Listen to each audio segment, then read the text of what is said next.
We're on loop. Hey guys, welcome to the Gaijin Guys podcast where we talk about Japanese music news and other music related things. We have, I think, quite a bit to talk about. We have a bunch of new releases. We're going to talk about some corrections to Lonesome Blue that I got wrong on the last podcast. Shout out to CMST for correcting me on that. So we're going to correct some information about that. Otto getting some backlash a little bit. I mean, that might be too harsh of a word, maybe not so much backlash, but getting some crap about doing some collaborations with Western artists. So we're gonna get in all that today. I wonder how much it has this to podcast. do with which Western artists. But yeah. True. But anyways, Ryan, how was your week, man? Good. It was good. Stayed busy. Listened to a lot of music. Yeah, it's a good week. Awesome. Music is some cool. Stuff I'll go over here when we get into the songs of the week. I can talk about it. Awesome. Sweet. Cool, man. Wave, anything up with you? Well, on Friday I streamed like for 10 hours. 10 hours. I did like a 4-hour request stream, and then right after that I went live and did a drum stream. And just, man, the drum streams have been so much fun. Just going in with no expectations. Yeah. Knowing I'm gonna probably butcher everything, but just having fun and grooving to the music, trying out some new songs, some requests from people that I've never heard or played before, or if I did hear them, I don't remember. And just like, having some fun musical freedom. Hell yeah, man. Sweet. Yeah. Dude, do you feel like your endurance has gone up? Yes. I'm Yeah. actually standing. I I can got see a that. standing desk, so Nice. and it's only been a week, and I'm already like I have more energy. But I woke up and my back is out today, so I'm like, I got to do more stretches. Yeah, one of the tough parts about getting your body into shape is that your body is not always ready to get into shape, right? So you're gonna have parts of it that are gonna be fighting back against you, like your Yeah. back. Your back does not want to be in shape. Nobody's feel back that. does post the age of 28. Right? Oh, man. I don't think sleeping on the couch has been helping either. Oh, Probably shit. not. If it's a But it's cool comfortable couch, though, it's pretty good. I sleep on my couch all the time. I fucking love my couch. But yeah, if it's not a great couch, it could be I bad. don't mind it. It's just like my right arm, because Oh. there's cushions there, like it's smushed the whole Oh, time. I see what Yeah. you So mean I'm like, now. Yeah, Dude, I'll tell you what, I slept on a couch for 5 years, literally in a row. 5 years. Wow. I got used because I had Zach when I was really young.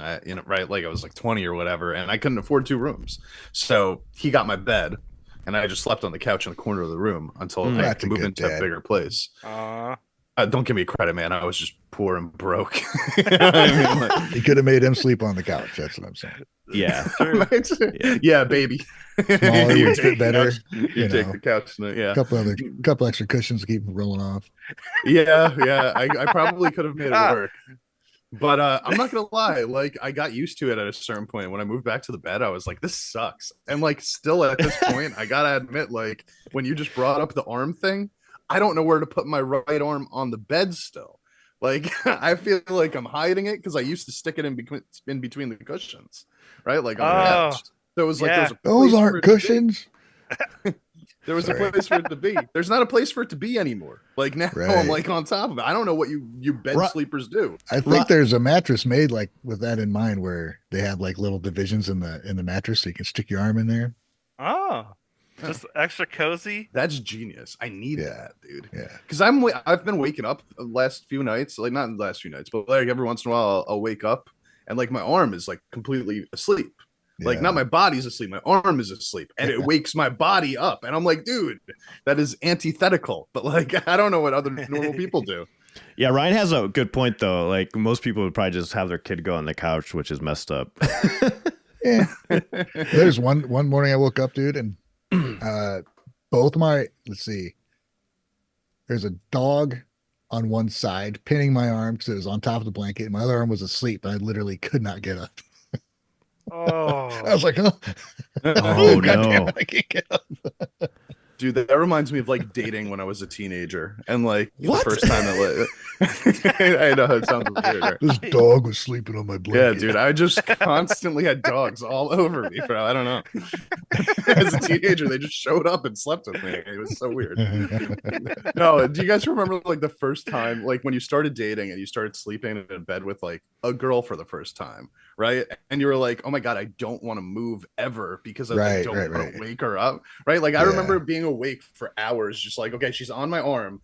I can't move my arm because she's a pretty girl and I want her to stay here. But also, it's been asleep for 2 hours. I don't know what to do right now. As I've gotten older, I'd rather sleep by myself in a bed. I do not want another person in bed or an animal or anything. I hate sleeping with another person in the couch.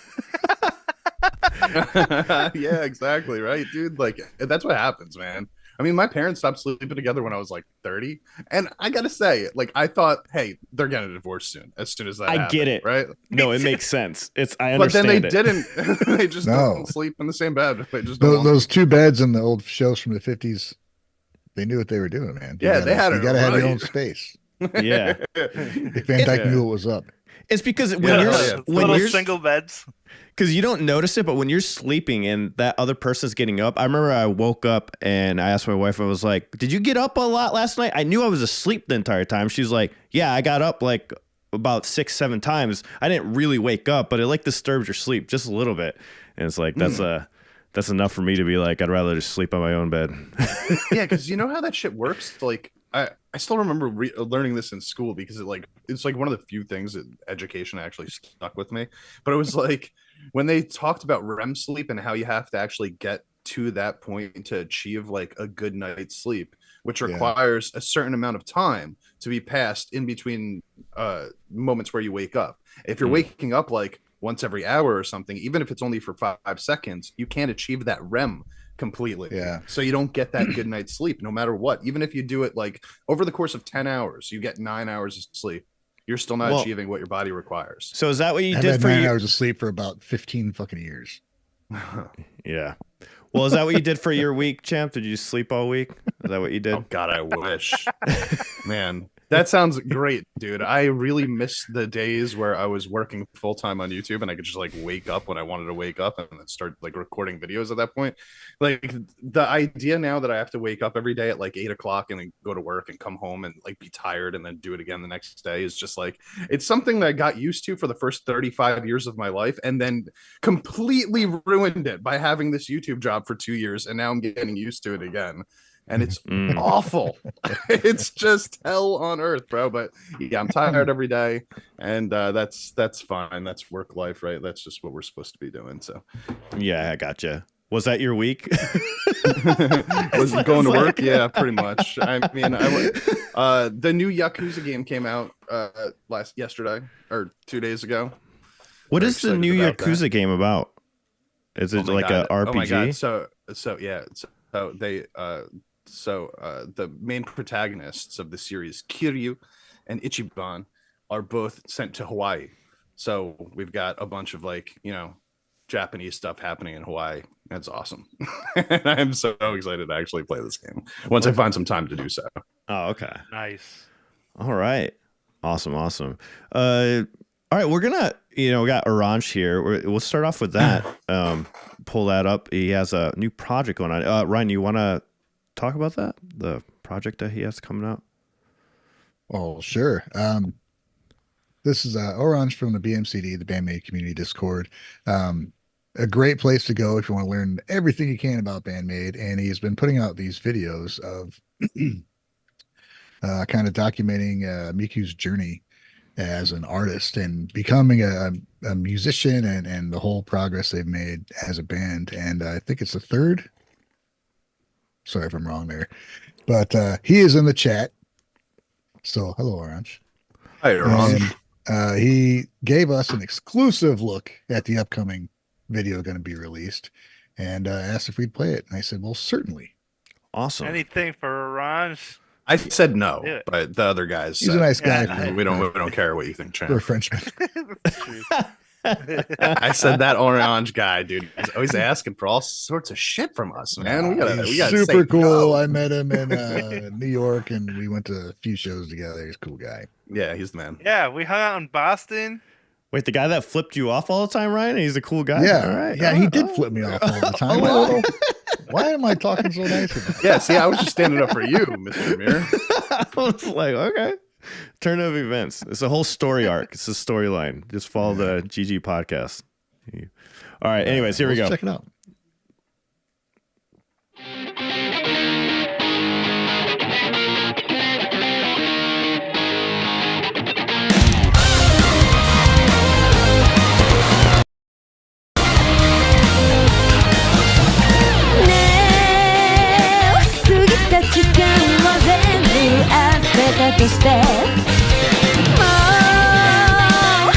I just realized it has a song. We might have to pause it every 7 seconds. I don't know if we get hit with copyright.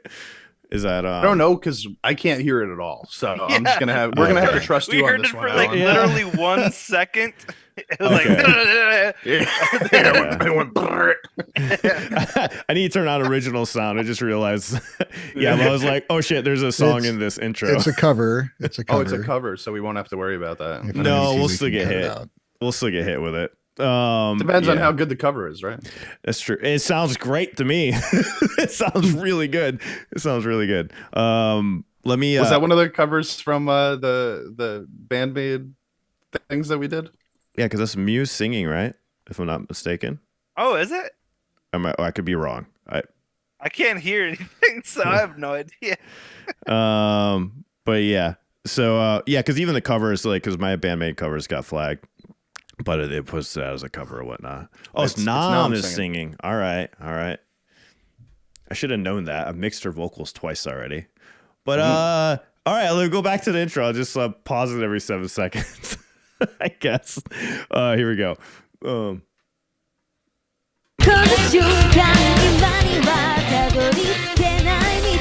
It's got great artwork, great storytelling.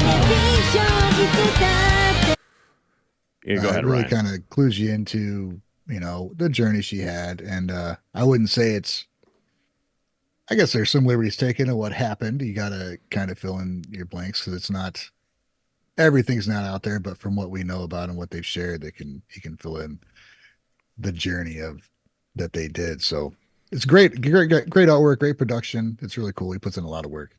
So yeah. I'd say it's definitely worth checking out. Yeah, and Ryan, you were right. It's for episode 3. This is going to be the opening for the manga, starting with this next episode. Okay. He says. Whoa, Awesome, man. And Yeah, Ryan, very cool. Artwork is Beautiful. sick. Yeah, dude. That's so cool. I love the going from the black and white to the colored it looks really good. shift there. So he's already released 2, you said, Ryan, already on his channel? Yes. Yeah. Oh, Yeah. nice. Hell Dude, yeah. I can't imagine the amount of work that goes into that. Holy Yes. crap. It's New Moo's Moo's. Yeah, New Moo's artwork. New Nam was singing, she's awesome too. Yeah, Just a crazy community of talented people. that's so cool. Yeah. Oh, yeah. That Well, looks thanks. sick. Can't wait to check that out, Orange. Definitely. Thanks for sharing it with us. All right. So Hey, can before we move on to anything else, can I just ask you guys a random question? no. Well, No, you can't. okay. Let's go ahead. Go ahead. No, I want to know. Go ahead. Might not answer it, but I still want to hear the question. I'm taking it. I'm taking it back to my week here and saying that the new Yakuza game came out, and I'm just wondering, would you guys, and just in general, would you prefer to watch stuff with subtitles or the dubbed versions of this? I stuff? watch subtitles all the time. So that's what I normally do. Subtitles all Also, the time. Well, I I've can never- read. Is that like it's not a boast? I've never seen Wave do a mocking voice. I don't Yeah, even is that- care is what that he was what I sound doing it like? for. I was. Did I sound That all just fucking totally got haughty when I said that? I heard what Wave said. I don't know. I'm just kidding. I just have such bad ADHD. I can't watch the artwork and read at the same time. So I feel unless I you, watch yeah. it twice, I'm missing out on something. You know? Right. What about you, Alan? I'm with Wave 100%. So you guys are dub guys. I'm with Ryan. I'm usually a sub guy. I like hearing the original voices and what they put into it. Even though I do miss some of the animation, I like hearing that. Because to me, just the dub just sounds goofy. I don't care who's. Yeah. Oh yeah. How good they did it. Sometimes Just it's I sounds do really appreciate cornball. like the original voice actors, but if I don't know what the heck they're saying, then what? How can it impact me in my heart anyway? You know? Yeah. Well, that's what the reading part is for. But I understand what you're saying. I'm usually a sub guy, but so now just to make it a little more specific, this new Yakuza game that's taking place in Hawaii, where most people speak English. Yeah. Would you watch it with subs or would you watch it with dubs? In that case, knowing that the people around you are supposed to be speaking English, even if your character is supposed to be speaking Japanese. What? I guess if Hawaii. it was I'm confused. anime that was put in the States, I would still watch it in whatever language it was written in, recorded in. It just feels weird watching a bunch of white people that are from Hawaii. That like, would be speaking strange. Japanese. That would be strange. Like, it's throwing me off a little bit. Okay, sorry. Random question. I was just wondering how you guys felt about the subtitles and the dubs because I've been pondering this for the last 2 days. Yeah. I guess it's also a laziness thing too. Like now that I think about it, if I walk away, I prefer the English subtitles if I'm multitasking. It makes you pay. You get on your phone automatically and the show's on. You're like, oh shit, I missed everything in the last 5 minutes. I got to pay attention to this. I got to pay attention to the show. It's one of those scenes where like there's no dialogue for a second, so you start going on Twitter, and then dialogue starts, and then 5 minutes later you realize, oh wait, I didn't hear or understand anything that you just said. Dude, multitasking is killing all of us. It really is. It really is. That's like the big thing I had to stop doing is no more multitasking in my life. I have to focus on what I'm doing at the time and ignore everything else. Well, I have to do it for the show today, so you guys are gonna appreciate the multitasking from me for the show. Otherwise, it's gonna go downhill. I have to do that. Oh yeah. Sorry, Al. We'll watch it burn. It is so accurate, though. I feel like most of my shit was better when I was younger and just focusing on like one thing rather than trying to like accomplish a billion things at once where everything only hits like about 70% at best. You know, like it's just not the same. Yeah. So the Western, about the bands collaborating with Western artists, it's been coming up a lot lately with artists. We've talked about this a little bit last week, but something that came up, Otto, as we all know, is coming over here to the States. I'm super excited about it. I hope everything goes smooth. I really do. I hope it's just a smooth transition when she comes over here. It doesn't have a lot of issues.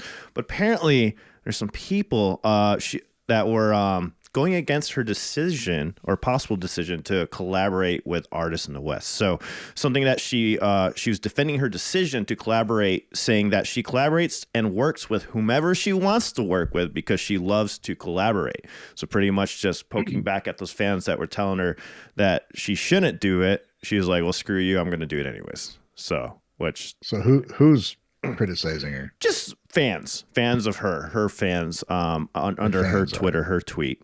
And they're not real fans. Dude, she is like one of the biggest stars, if not the biggest star in Japan. I would just see what happens. Yeah. I don't know, man. Well, that's the thing with any superstar. Like, the more people that are fans of them, the more chance that there will be those whiny bad apples in there, you know? Yeah. I agree with you. Can I just say that I completely agree with you guys, and it's annoying as hell when that happens.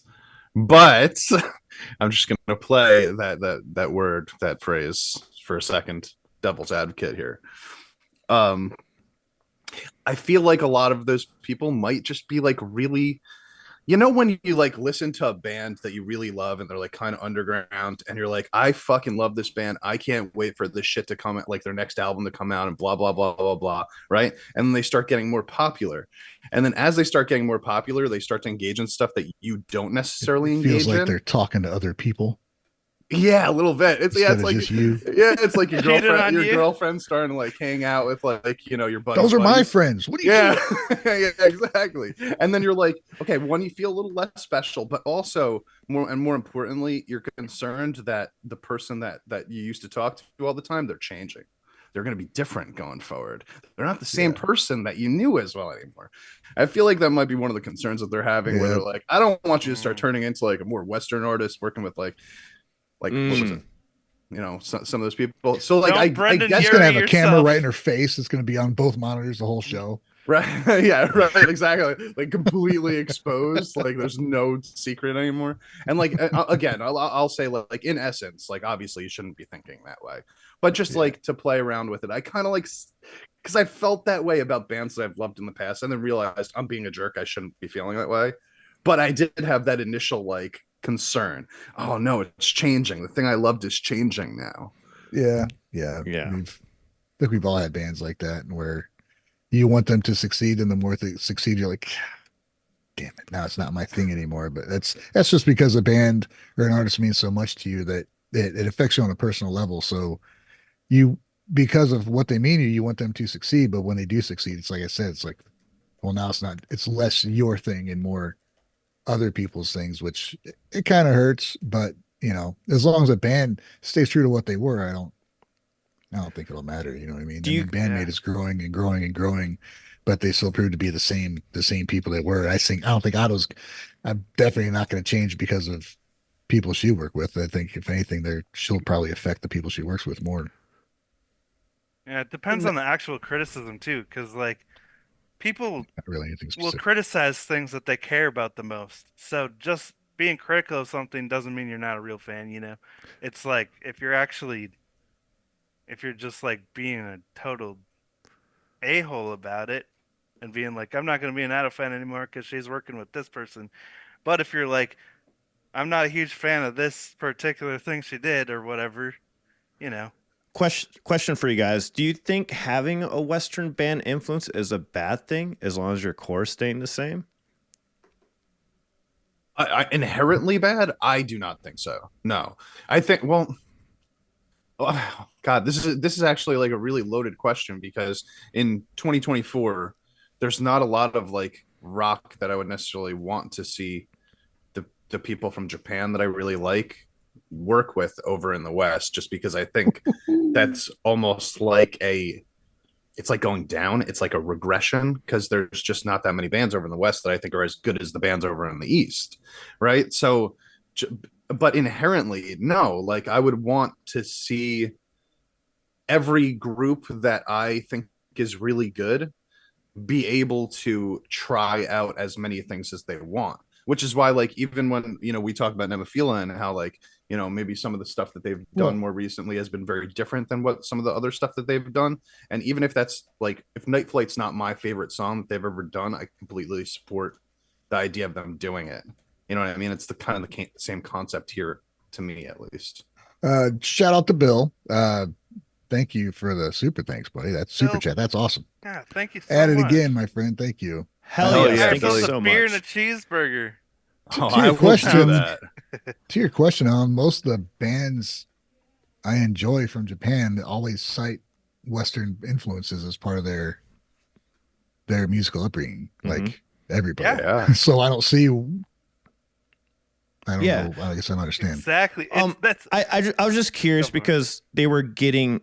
That's what they're kind of insinuating, you know, with those comments. And for me, I love that they do have the Western influence, but they make it their own. They know how to make it their own. Most people don't know how to take stuff that they've heard before and turn it into something that is unique to them. They don't know how to remix it properly. I feel like Japanese musicians understand how to remix things a lot better. Yeah, we've heard things done before, but they know how to make it their own. And I think that's what makes Japanese music special. Is the fact that they have the ability to do that, because we already know in the West, a lot of artists here just straight up rip off people. They don't even try to make it their own. You know, they're not even trying to do something a little bit different. If you're going to play the same riff and add some little nuances to it and make it different, that's pretty fucking cool. Like the song that Wave introduced to me this week, they did that. It was a riff I recognized, but I could tell they did a lot of work to remix it to make it their own. Komsume. And that's a great example of it, is I guess what I was getting at. And I think Japanese musicians are really fantastic at doing this. Yes. And I think part of that is like the principles that I've been learning about from Japan, the Ikigai thing, and just taking pride in whatever you're doing it whole soul, doing it 100%, which is like they do it the best they possibly can. And I think applying that type of thing to the Western ideas that they're inspired by, like you said, they take it and make it so much better. Yesterday, I was listening to the radio and just getting so pissed because of exactly what you're saying. Everything that You Got a Fancy Car played like 16 times in a 1 hour drive on different stations. And I was like, this is such bullcrap. They're playing this absolute BS music while all these amazing bands are being ignored. And it's because they've conditioned people to be stupid and not appreciate complex music. You know, they love stuff that's simple, and it's scary. Preach, Wave. Cater to the masses. Most people are simple. I mean, you're right that most people are simple, and I agree with Wave 100%. Yeah, most people aren't musicians. Damn it. I hate that though so much because I am the same way, Wave. I get so frustrated because I'm even like I'm listening to like pop stuff, right? Like in the car or whatever, American pop stuff, and I'm going, okay, like it's catchy, but it's boring. And then even I listen to K-pop and I go, oh my God, so much of this is like better produced, better written, more creative, blah, blah, blah. It's still pop, but it's better done, right? Yeah. And I just can't believe. So have you guys ever seen Forgetting Sarah Marshall? Anybody? No. Nope. I think so. Okay. But wait, is that with Russell Brand? Yeah, Russell Brand. Yeah. Jason Segel. Okay, so there's this part where Paul Rudd is trying to teach Jason Segel how to surf, right? And Paul Rudd is telling him, you got to do less. You're doing too much. Every time Jason Segel tries to just stand up, Paul Rudd just goes, do less, do less. No, stop. You got to stop doing that as much. Just do less and do less. And I feel like that's what happens when an Eastern artist comes to the West, and the Western producers are like, "Okay, you got to do less." Okay, let me stop hitting all those notes. Let me interject real quick. I agree, but there's a balance between less is more, and they like went way too far into the less part. You know what I mean?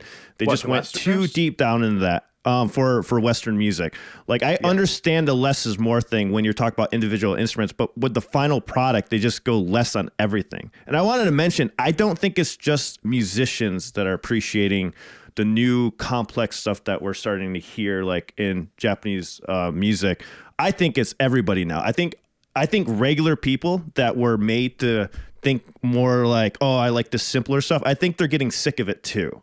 I really do. People that are bored. Yeah, exactly. I think people are getting bored with all this shit on the radio. Honestly, that's why those are leaving. Some people really love it, dude. Yeah, I agree. There's going to be those people. Taylor Swift, who's the biggest artist in the world, and like, no offense, Swifties, but like her music's not the most complicated stuff out there. Like, if I can play your song, it's not hard, and I can play all of her songs. You know, so like, I don't even care how complicated it is. It's just not interesting. No, I'm not saying it's bad at all, but that makes it less interesting to listen to. All right, what cover song do we want Champ to do by Taylor Swift? Let's have him do a cover. I want to hear it. Dude, I would 100% rather hear Taylor Swift than anybody on the fucking like modern country fucking station. I agree. The amount of people that love modern country is most of the people here, and it's fucking annoying. Yeah, like I can't go to a friend's house without having to listen to this shit, and it pisses me off. Right, Florida Georgia line. You know, dude, I was so excited yesterday. I was so excited yesterday when "Live Like You Were Dying" came on, because it's like a classic country song that has like actually a really great meaning. Mm-hmm. And then they play that next to some absolute trash, and you see this massive contrast. You're like, what are you playing this garbage for right after this epic song that's like about appreciating the time you have alive? Anyway, sorry, Champ. Yeah. No, I agree though, but I kind of give country a little bit of a break, just because like I feel like that's our traditional folk music here, right? Like our old country, sure, but not this new shit. I'm sorry. I was at my friend's house who was listening to a bunch of heavy shit, right? Who we used to listen to music and sing all the time. Now he's gotten older, girlfriend, whatever, and now he's listening to like country and hick hop and all this fucking bullshit half-ass music that doesn't mean a goddamn thing. And I'm sitting there listening to it, and like these rappers come on this country song. I said, dude, if we're gonna listen to rap, can we listen to like one of your 1,000 CDs of hip hop you have instead of this bullshit that's trying to imitate rap? And he's like, put on fucking Tupac, dude, or Ice Cube or somebody instead of listening to fucking whatever the fuck this is. It's TikTok, man. People want those 8-second hooks. They want those 8-second hooks, and then it's just their attention's on to the next swipe, you know? It's yeah. It's not just that it was rap, it was like bad rap, or it's bad country. There's good country, there's good hip hop, there's good simple music. It's and then the worst of both everything worlds. Else. Yeah, it's the worst of both worlds. It's like you don't get good country with the good rappers. It's like, here's the shitty rapper, we're adding to the shitty country song so that it can have both. Yeah, no, I've totally heard that too. Dude, bro. Like my fucking roommates, they listen to country music and it drives me fucking insane, bro. Like I love how you whisper blasting. I hear it blasting from the basement all the time, and I'm just like, we're in Jersey, guys. Come on, fuck. Listen. Makes Rebecca Black sound like a genius. Yeah, give me a Friday part 2. Give me a Monday. It's Monday. Like I'd rather do that, bro. Come on. Oh man, give me Otto. Give me what were we talking about? Otto. Yeah, let's talk about Otto. Otto. So who's she working with? I'm not sure exactly yet. It's just something that she's considering. She's been doing a lot of different things this past couple months that's different from what she normally does. She does have a new song releasing on January 31st. She's going to be releasing a concert video of the Nippon Budokan performance on April 10th of that concert. She'll probably sell out. Wait. Yeah, she celebrated her 7-year anniversary as a performer back on January 10th. So that concert will be released, I'm assuming DVD on April 10th. Otto plans to end her late night Japanese radio show, All Night Nippon, at the end of March. So the reason she's doing this is she's about to go on the world tour, like we all know. And the other real reason is when she decided to do the radio show, the understanding was that she would only do it for about 1 year. She started last April. Otto will welcome Suzuka from Atarashi Gakko as a special guest on her radio show.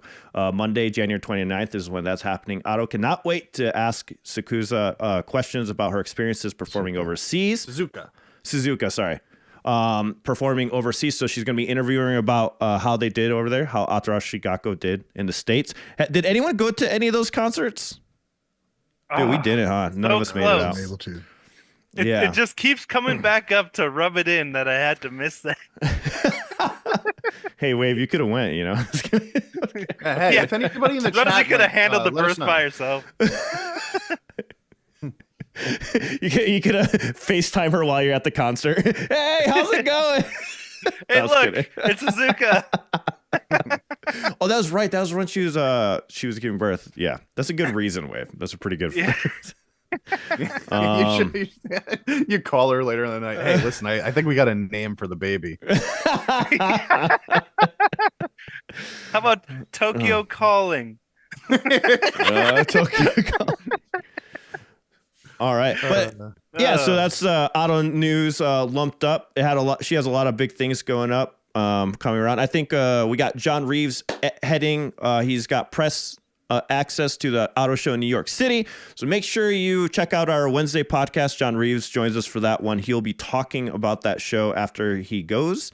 I'm hoping to meet him also in New York to see the Otto show, and we'll keep you guys informed. We'll keep you guys updated as that goes on throughout the week. So we will have a review of that Otto concert for you very soon. And going on to Hanabie. Hanabie has a whole bunch of big things happening. Not only are they going to be an act for Slash, which is going to be featuring Miles Kennedy, who's a phenomenal singer, by the way. I really like his voice a lot. But who's Miles Kennedy? Miles Kennedy and the Conspirators. Yes, he sings for Alter Bridge. You know that band, right? Ah, okay, yes, yeah. Absolutely. On this day, yeah, he's awesome. I like that guy. Yeah, and instead of just backing Slash, it has to be Slash and Miles Kennedy and the Conspirators. Dude, that's actually really cool though, because like, okay, so the guitarist from Alter I know Bridge why is they actually did that. Really awesome, also, right? But like, Slash and the singer, that's a nice combination. I think actually should work out well. Miles, he is a great singer. It'd be better if I liked his voice. He's a phenomenal guitar player though too. Like he's a hell of a guitar player. Yeah. I agree. I like Tremonti better as a vocalist, honestly. My opinion on that from Alter Bridge, because did I say that right? Yeah, Tremonti. Yeah, But- Tremonti is a great singer himself. Honestly, guys, fuck those guys. What are the people that went to see them gonna do when Hanabie comes out and just rips their face off and stomps on it? Do you And think then they're gonna throws it like back. it? I don't know, dude, because there couldn't be a bigger difference. Hanabie is everything / in a Miles Kennedy Conspirators isn't. Well, Like completely. vocally, I agree, but music-wise, Tremonti just played some heavy shit. He plays some heavy stuff. I don't know if they're going to do Tremonti's that. not playing. Oh yeah, he's not playing. It's Never not mind. Alter Bridge. I'm stupid. Yeah, I got the Alter Bridge thing in my head. Slash music, dude. Yeah. So Classic have rock. have you heard Miles Kennedy and the Conspirators? Like, Yeah. so they're a band on their own without Slash. Yeah, right. Okay, what kind of music are they? Is it lighter than Alter Bridge? Yeah, it's more like Guns N' Roses ish Oh. type of like hard rock, hard. It's good rock, good music, but it's not metal. Yeah, So I hear you. it's not metal. It's Yeah, not cute. Hanabie is gonna be shocked to the system. Come out and be like, Yeah. what the fuck? This actually sounds like more of a job for Band-Maid, to be totally honest. But Yeah, like, that's what I think Get too. that rock, so hard rock. I okay. What's going on with Slash working with all these Japanese talents nowadays? Is this like has he? Do you think that he just has like a crazy respect for like these Japanese bands, or do you think it's more like he's found a way to utilize them to keep his career going? Probably both things. He knows Okay. that they're popular and he's not stupid. Yeah. So yeah, you're gonna pull who's gonna draw a crowd? Some less known band that sounds like you, or some crazy Japanese band that is obviously blowing up places. I mean, fuck it, dude. I think it's cool. But I think it's just gonna be a shock.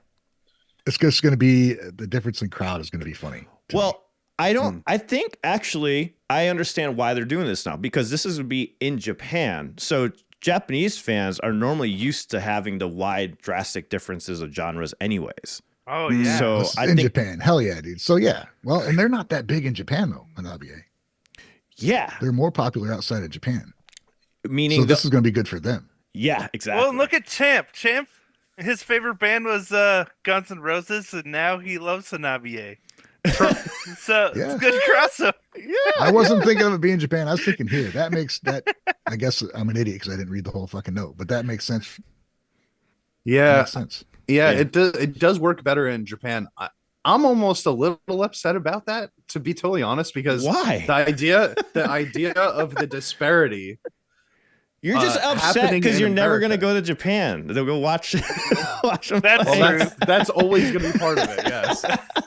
But no, realistically, it goes back to what we were just talking about. How like things get kind of simplified when they come into the West sometimes, where it's like even concerts. Right, like it would be cool to have a concert that has like this disparity between bands and traveling around America and seeing how many people would actually buy that. It's like what was the show that we went to, Alan? Baby Metal and Death Clock. what are they called? Death Clock, right? Clock. They're not alike at all, right? And they No. attracted two totally different Right. groups right, of people Yes. to the shows. Yeah. I liked that because it opened the door to new fans for them. That's what we know? saw Yeah. in Chicago with whatever the fuck band it was and Band-Maid. I get Like what- there was a whole crowd of people that were up front and on the wings for the opening band, and then they loved it. They played and got off stage, and then they left. Then we all enjoyed Band-Maid. But that- there's some people who stuck around, rocked out to Band-Maid too. yeah. Nice. Not to get the only thing, Champ. I hate using that concert as an example. I totally agree with what you're saying, but the inappropriateness of Death Clock mixed with Baby Metal was just not good. I just have to say It that. was a I weird like, combo. It's Yeah. a weird combo. I agree. If But- Death but Clock, You're like we don't- seeing cartoon porn on the screen, and you're Yeah, like, we don't have to do rated X with PG. Yeah. You know what I mean, like Yeah. we could do PG-13 with R. We could kind of like move them a little closer to each other. Sure. Ugh. But it was cool. Like when I went to the concert, the guy I was talking to in line, hanging out with the most, was there for Death Clock and had never heard Baby Metal.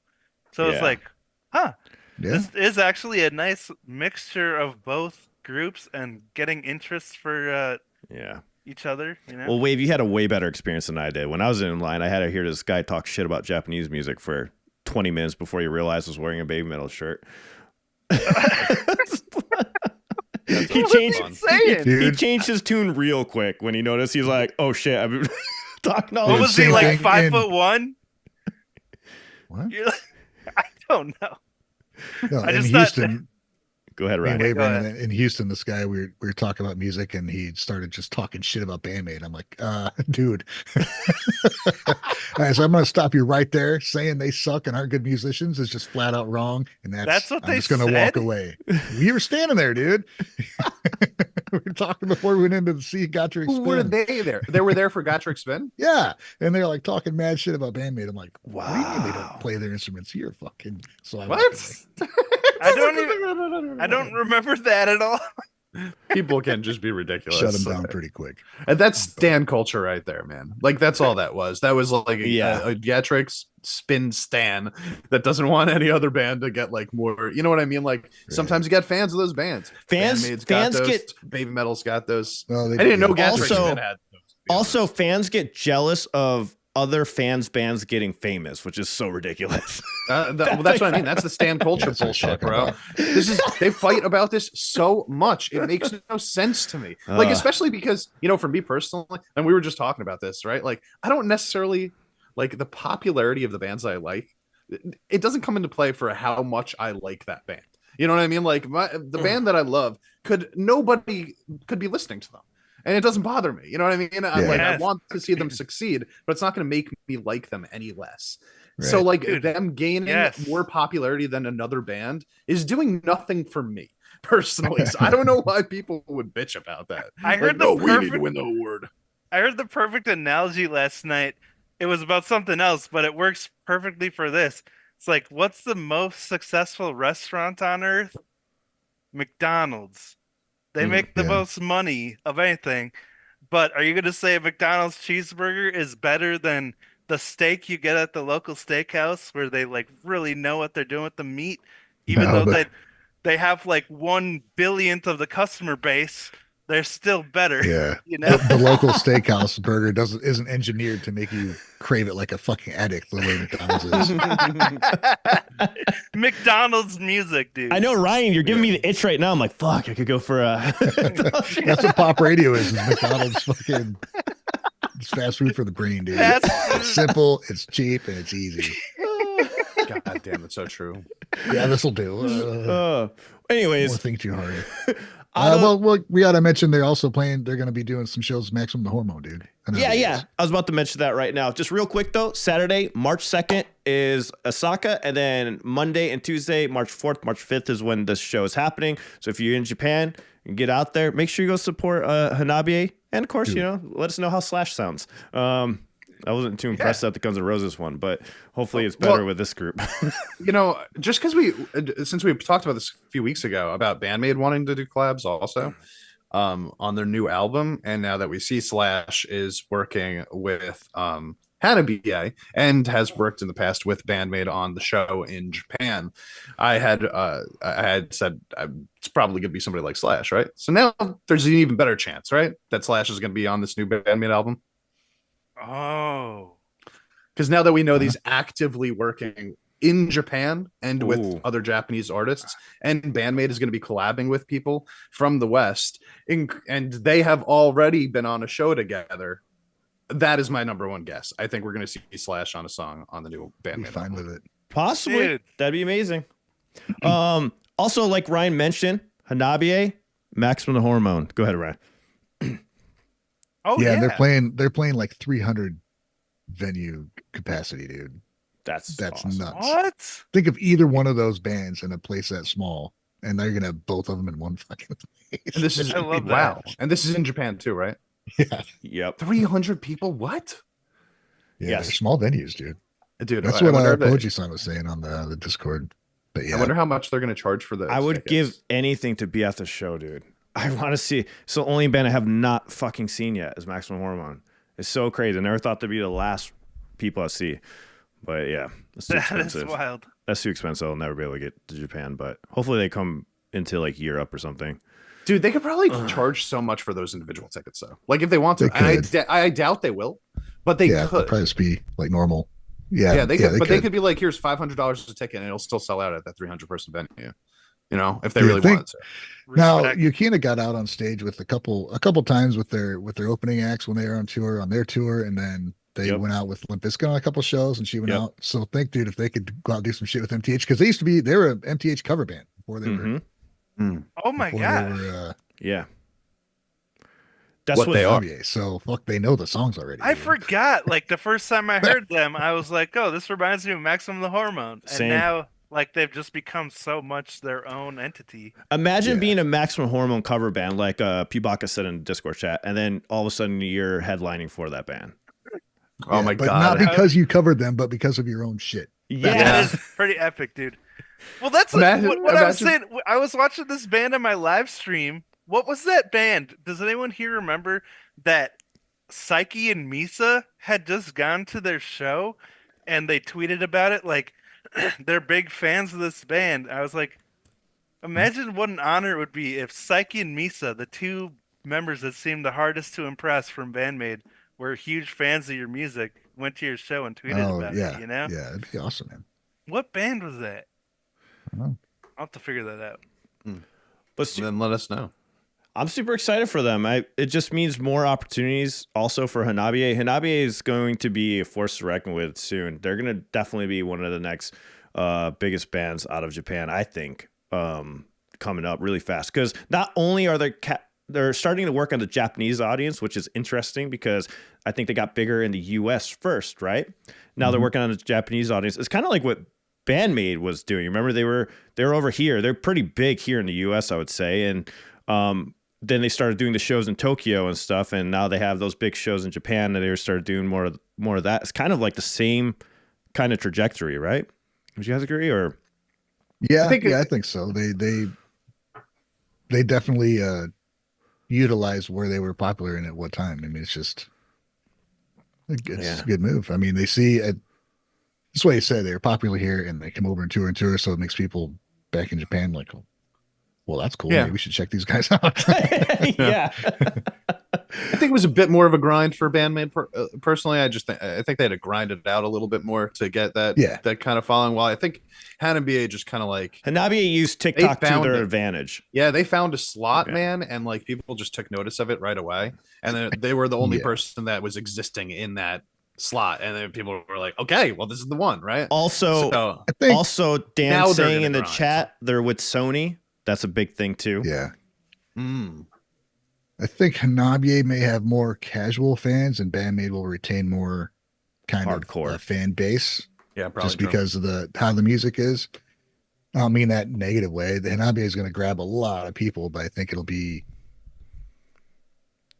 they're more of a shock to Yeah. what people are gonna. You know what I mean? I'm trying Easy, to not yeah, say easy it's go. just a gimmick, but it's like, I mean, it's why Baby Metal they got popular fast because what the hell is this, right? But then everybody's like, wow, this is actually really good shit. So Yeah. the people that are just like attracted to like a moth to the light are probably going to be like, this is Yeah. interesting, and then fade away. Then The you're going to have shock some factor. people hang on Did- and really enjoy it. But I think it's That's a good point, Ryan. What you were saying. quicker to rise, and then you got the Band-Maid's like the long game, and Hanabie's like, bam. Question Like, for here you, we are, motherfuckers. Ryan. I got a question Yeah. for you on that. With Yeah. Baby Metal, they had a lore to keep the fans hooked and become dedicated fan base that ended up buying tons of products, right? And still buying tons of Yeah. products to this day. Hanabie, though, what do they have to keep fans to stay? Other than, keep releasing awesome, amazing music. But because like you said, there's those diehard fans for Band-Maid, right? And they're Yeah. financially supported by the fans, probably more than anything, where Hanabie is financially supported by other things, of course the concerts, everything, everyone's buying their shirts and stuff. Baby Metal had like a whole like storyline and a story arc that went with it. I guess I don't know anything about it. that- So I don't know. Yeah. I know there's people that really pay attention to it. I don't know as far as Hanabie. I think because there's no bullshit with them. What they do really well, and their heavy stuff is really damn heavy. You know what I mean? Yeah. And I think they're gonna pull people in who like heavy stuff that don't usually hear like the kawaii stuff or whatever. But they're gonna stick around because their heavy stuff is damn heavy, dude. And I think people are going to stick around for Hanabie because they have a unique voice in Matsuri, 100%. Yeah. She's the only person that sounds like that in that genre, and they have the newer style of music injected into their music.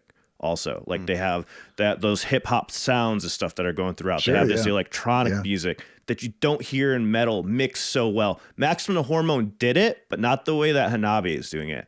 Hanabie has it blended in with the heavy stuff. Maximum Hormone would have a segment off to the side. Very different thing.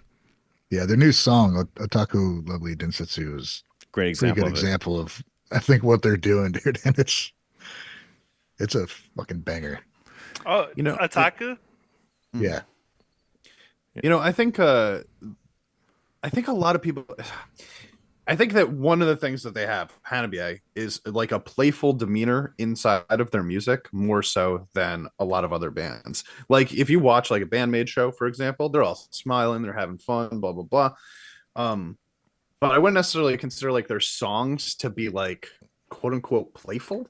I guess like they sound really good, obviously, and but like Hanabie has this like a very unique like way to make people feel like you're not supposed to be taking things too seriously, and I think a lot of people really appreciate that nowadays.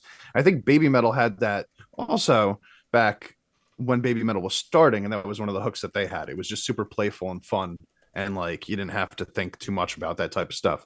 But like as Baby Metal has gone forward, they've started to get the criticism, while other like Japanese bands have come out. The criticism I don't agree with, but like that they don't play their instruments and blah blah blah blah blah. You know what I mean? That has gotten people to like really start focusing against them in a negative way. They're the anti Baby Metal crew or whatever. But with Hanabie, you're not going to get that. You're not going to get any of like the backlash. It's just like this playful metal music. That's really that. There's really nothing to. I don't think there's anything to like criticize against them at this point in their career. We'll have to see where it takes them, but I think that everybody was just like, "This is fun." Other bands, that's all it comes down to. Other bands that were requested that sounded similar to Hanabie, I remember them, and they were good, but Hanabie just does it right in the mixing of how they do it. Go ahead, Ryan. Sorry. I was trying to understand what you said. Did you say other bands? There's been other bands that have copied, like that have tried to do the style that Hanabie is doing, like idol groups, and then most of the time it's idol groups. They try to do what Hanabie is doing. What's cool about Hanabie is that it's a full-on band. Like they all play and they're all doing it and they mix it way better. Because when I would hear like the idol groups that would try to do this style that they're doing, it all sounded separated and weird, and like it was just weird because they wanted to be weird. It wasn't because they're making this badass song. I can't remember the groups. I wish one of the followers. I don't think. Go ahead. I guess I don't think idol bands are trying to copy what they're doing. I think what I mean is like Baby Metal did this style a lot, where they would have a lot of electronic music in there, did the metal, do the heavy, but it wasn't too much on heavy. And then there's other bands or other idol groups that would try to do it, but it was always like this weird kind of mix of the things. Sometimes it sounds it's because they're focusing mainly on the singers. You're talking specifically like within the song, right? Where it's like you get this really heavy metal part, and then the next part is like super poppy. Right, like with those idol groups. While Hanabie, the blend is more like you get the poppy and the heavy, the poppy and the heavy almost at the same time. Or like, there's like not much of a differentiation. It's like with Passcode, even I'll bring up. Like I love Passcode, but like there's a clear with a lot of their music, more of their older music than their newer music. But a lot of their older music, there's a very strong disconnect between. There's one style and then the next one, exactly right. Well, Hanabie is kind of like it's all blended. It's become just like one sound for them, and I do think that really makes them stand out a lot. That's their scene. Harajuku car. It's like their thing. Yeah. And they're I can't say that I think that there's another band that's as heavy. I was just about to say as that. Playful and as poppy all at the same time as them. I think that they've hit the extremes and all the ends. Yeah, like who sounds like them? Who seriously think about for a second? Who sounds like Hanabie? Nobody. Actually, Dragonfly just said Dim Rays is definitely pretty similar, and I'm not going to say that that's untrue. Actually, Dim Rays definitely has some Hanabie in there, Yeah, but it doesn't. yeah. It's not them though. Like they have Matsuri. Well, but like that's so good. Go ahead, Brian. Sorry. is they're different enough though. They don't go like full on. There's not the Yukina's freaking super squeaky voice coming in there. Dim rays. Yeah. There's that clean singing, but then they got a little hip hop like rap thrown in there too. And Mhm. several songs which I really dig. So yeah, I don't know, honestly they're think Dim Ray different. I sound love good, and they're still finding their sound. I don't think they're Agree quite with there that, yet. too. yeah, they are. I agree with that too. And Hanabie, the vocals really do matter a lot in the sense that, like what you just said, Ryan, like they have that rap style too, but Mhm. it's like the super heavy scream. Okay, so she's got like one of the heaviest screams out of the female bands over there in Japan right now. Sure. And then the singing, like you said, Alan, really very unique, right? And then also you've got the sort of playful kawaii sound that gets thrown in there all the time. So it's just like the combination of those three things, they all exist in like other bands separately, but combined like this, I just think that they've done for me like what As a Lie Dying did to metalcore in the mid 90s, which was like almost perfect a thing that a lot of bands were doing but hadn't gotten to 100 yet. Right You know, on. they've Yeah, gotten yeah. to 80 and 90, but now this Yeah. one got to 100. Like they're toying with the idea, then they're like, I'm not sure about it. And then this band comes on, they're like, here's how you fucking do it. Yeah, this is how you do all those This things. is how we're you thinking do it. about. Yeah. And look, That- everybody's looking at us now. That's really cool though. Like it's because they were probably inspired by those other bands. They were like rungs on the ladder. Like with all advancement in any field, you know, it's a big team effort. They keep just building and building till they strike that magic moment where it becomes something super Mhm. special, you know? And that's Mhm. Hanabie. Wave wrapped it up nicely. That's what I Yeah, think There Hanabie it is. I think that they're going to be Well- here for a long time too. Well, Alan, you mentioned it too. You talk about how Maximum the Hormone had these elements, but they were kind of separated within their own songs. The same way Champus talked about the idol bands, it was separated within the song. Mhm. So like it's just funny to me that he took idols and MTH and like Hanabie took all of that and was like, Yeah. all right, Yeah. let's Used it. let's do it. Let's quit implying shit. And let's just do it. Yeah. Yeah. Yeah, and Oh, he froze. I think with Maximum Hormone too, like sometimes I listen to just the way Maximum Hormone, they will always have their own style because of the vocals. And I think that's the key, you know? They had 4 different unique vocalists in Maximum Hormone. Not that they did, they still do. They still have 4 unique vocals. All of them sing and nobody sounds like any of those singers, you know? Even Daisuke's scream is unique, just like Yukina's scream's unique. Matsuri's singing voice, Ryo's singing voice, Nao's singing voice. They're all their own style. They leaned into their style of voice instead of like sounding like other singers, which is really cool. Yeah. With those bands. So I think these two together is a match made in heaven. It's awesome, and I really would love to hear a report when you guys watch them play and how they sound together. It'd be awesome because I think they're going to do a collab probably on stage, or somebody's going to go out there. I have a feeling that's going to happen for sure. But that's my prediction. They should bring on it. Paledusk with them on the tour. Oh my God, Paledusk, another one. Daidai, I'm surprised Daidai has not produced a Hanabie song. I'm shocked. That would be right up his alley. But Yeah, but Hanabie has their own sound, and you can't mess with it. So maybe putting Daidai on that would be too much, you know? Because Daidai has a specific producing sound, and every single song he's on, you hear him. You hear that stamp from him. He's producing Hanabie's stuff. He has? Is it just no? I'm asking who produces Hanabie's stuff. Is it? Oh yeah, I do never they have looked into like? that. Do they That's a have good like? point. just Sony. Sony? Well, they weren't always with Sony. Yeah, they weren't. up with They them. had their sound. Yeah, I wonder if they just have like one producer that's been with them the whole time. Yeah. You know, Um, I think that there are bands that like Paledusk to me sounds more like Maximum Hormone than Hanabie does. What? What? Nah, I don't think so. You don't think so? No, because Hanabie has catchy stuff like Maximum Hormone. I guess that's what I'm thinking. Paledusk, they're hit and miss when it comes to catchy. I gotta say, like they're good, but they're hit and miss when it comes to like hooks and leads. Like Hanabie has that down, Maximum Hormone has that down, and they have that mix of genres. in my opinion. You're saying quality wise, but like I do Yeah. think that they try to do that. Like their choruses are generally like upbeat and like, you know, more poppy and stuff like that, at least from the stuff that I've heard. I love Paledusk, but some of their songs give me splitting headaches. it's fucking insane. Yeah. Alan turns off Paledusk. Like, I gotta listen to some Jaluka to make up. Oh my god. I'm like, talking about getting to the point, like we were saying, like with genres, like Paledusk, when I listen to him, it's just like my brain just throws like the worst party imaginable, like when it's playing, and it's just can't keep up. Like Throws the worst party.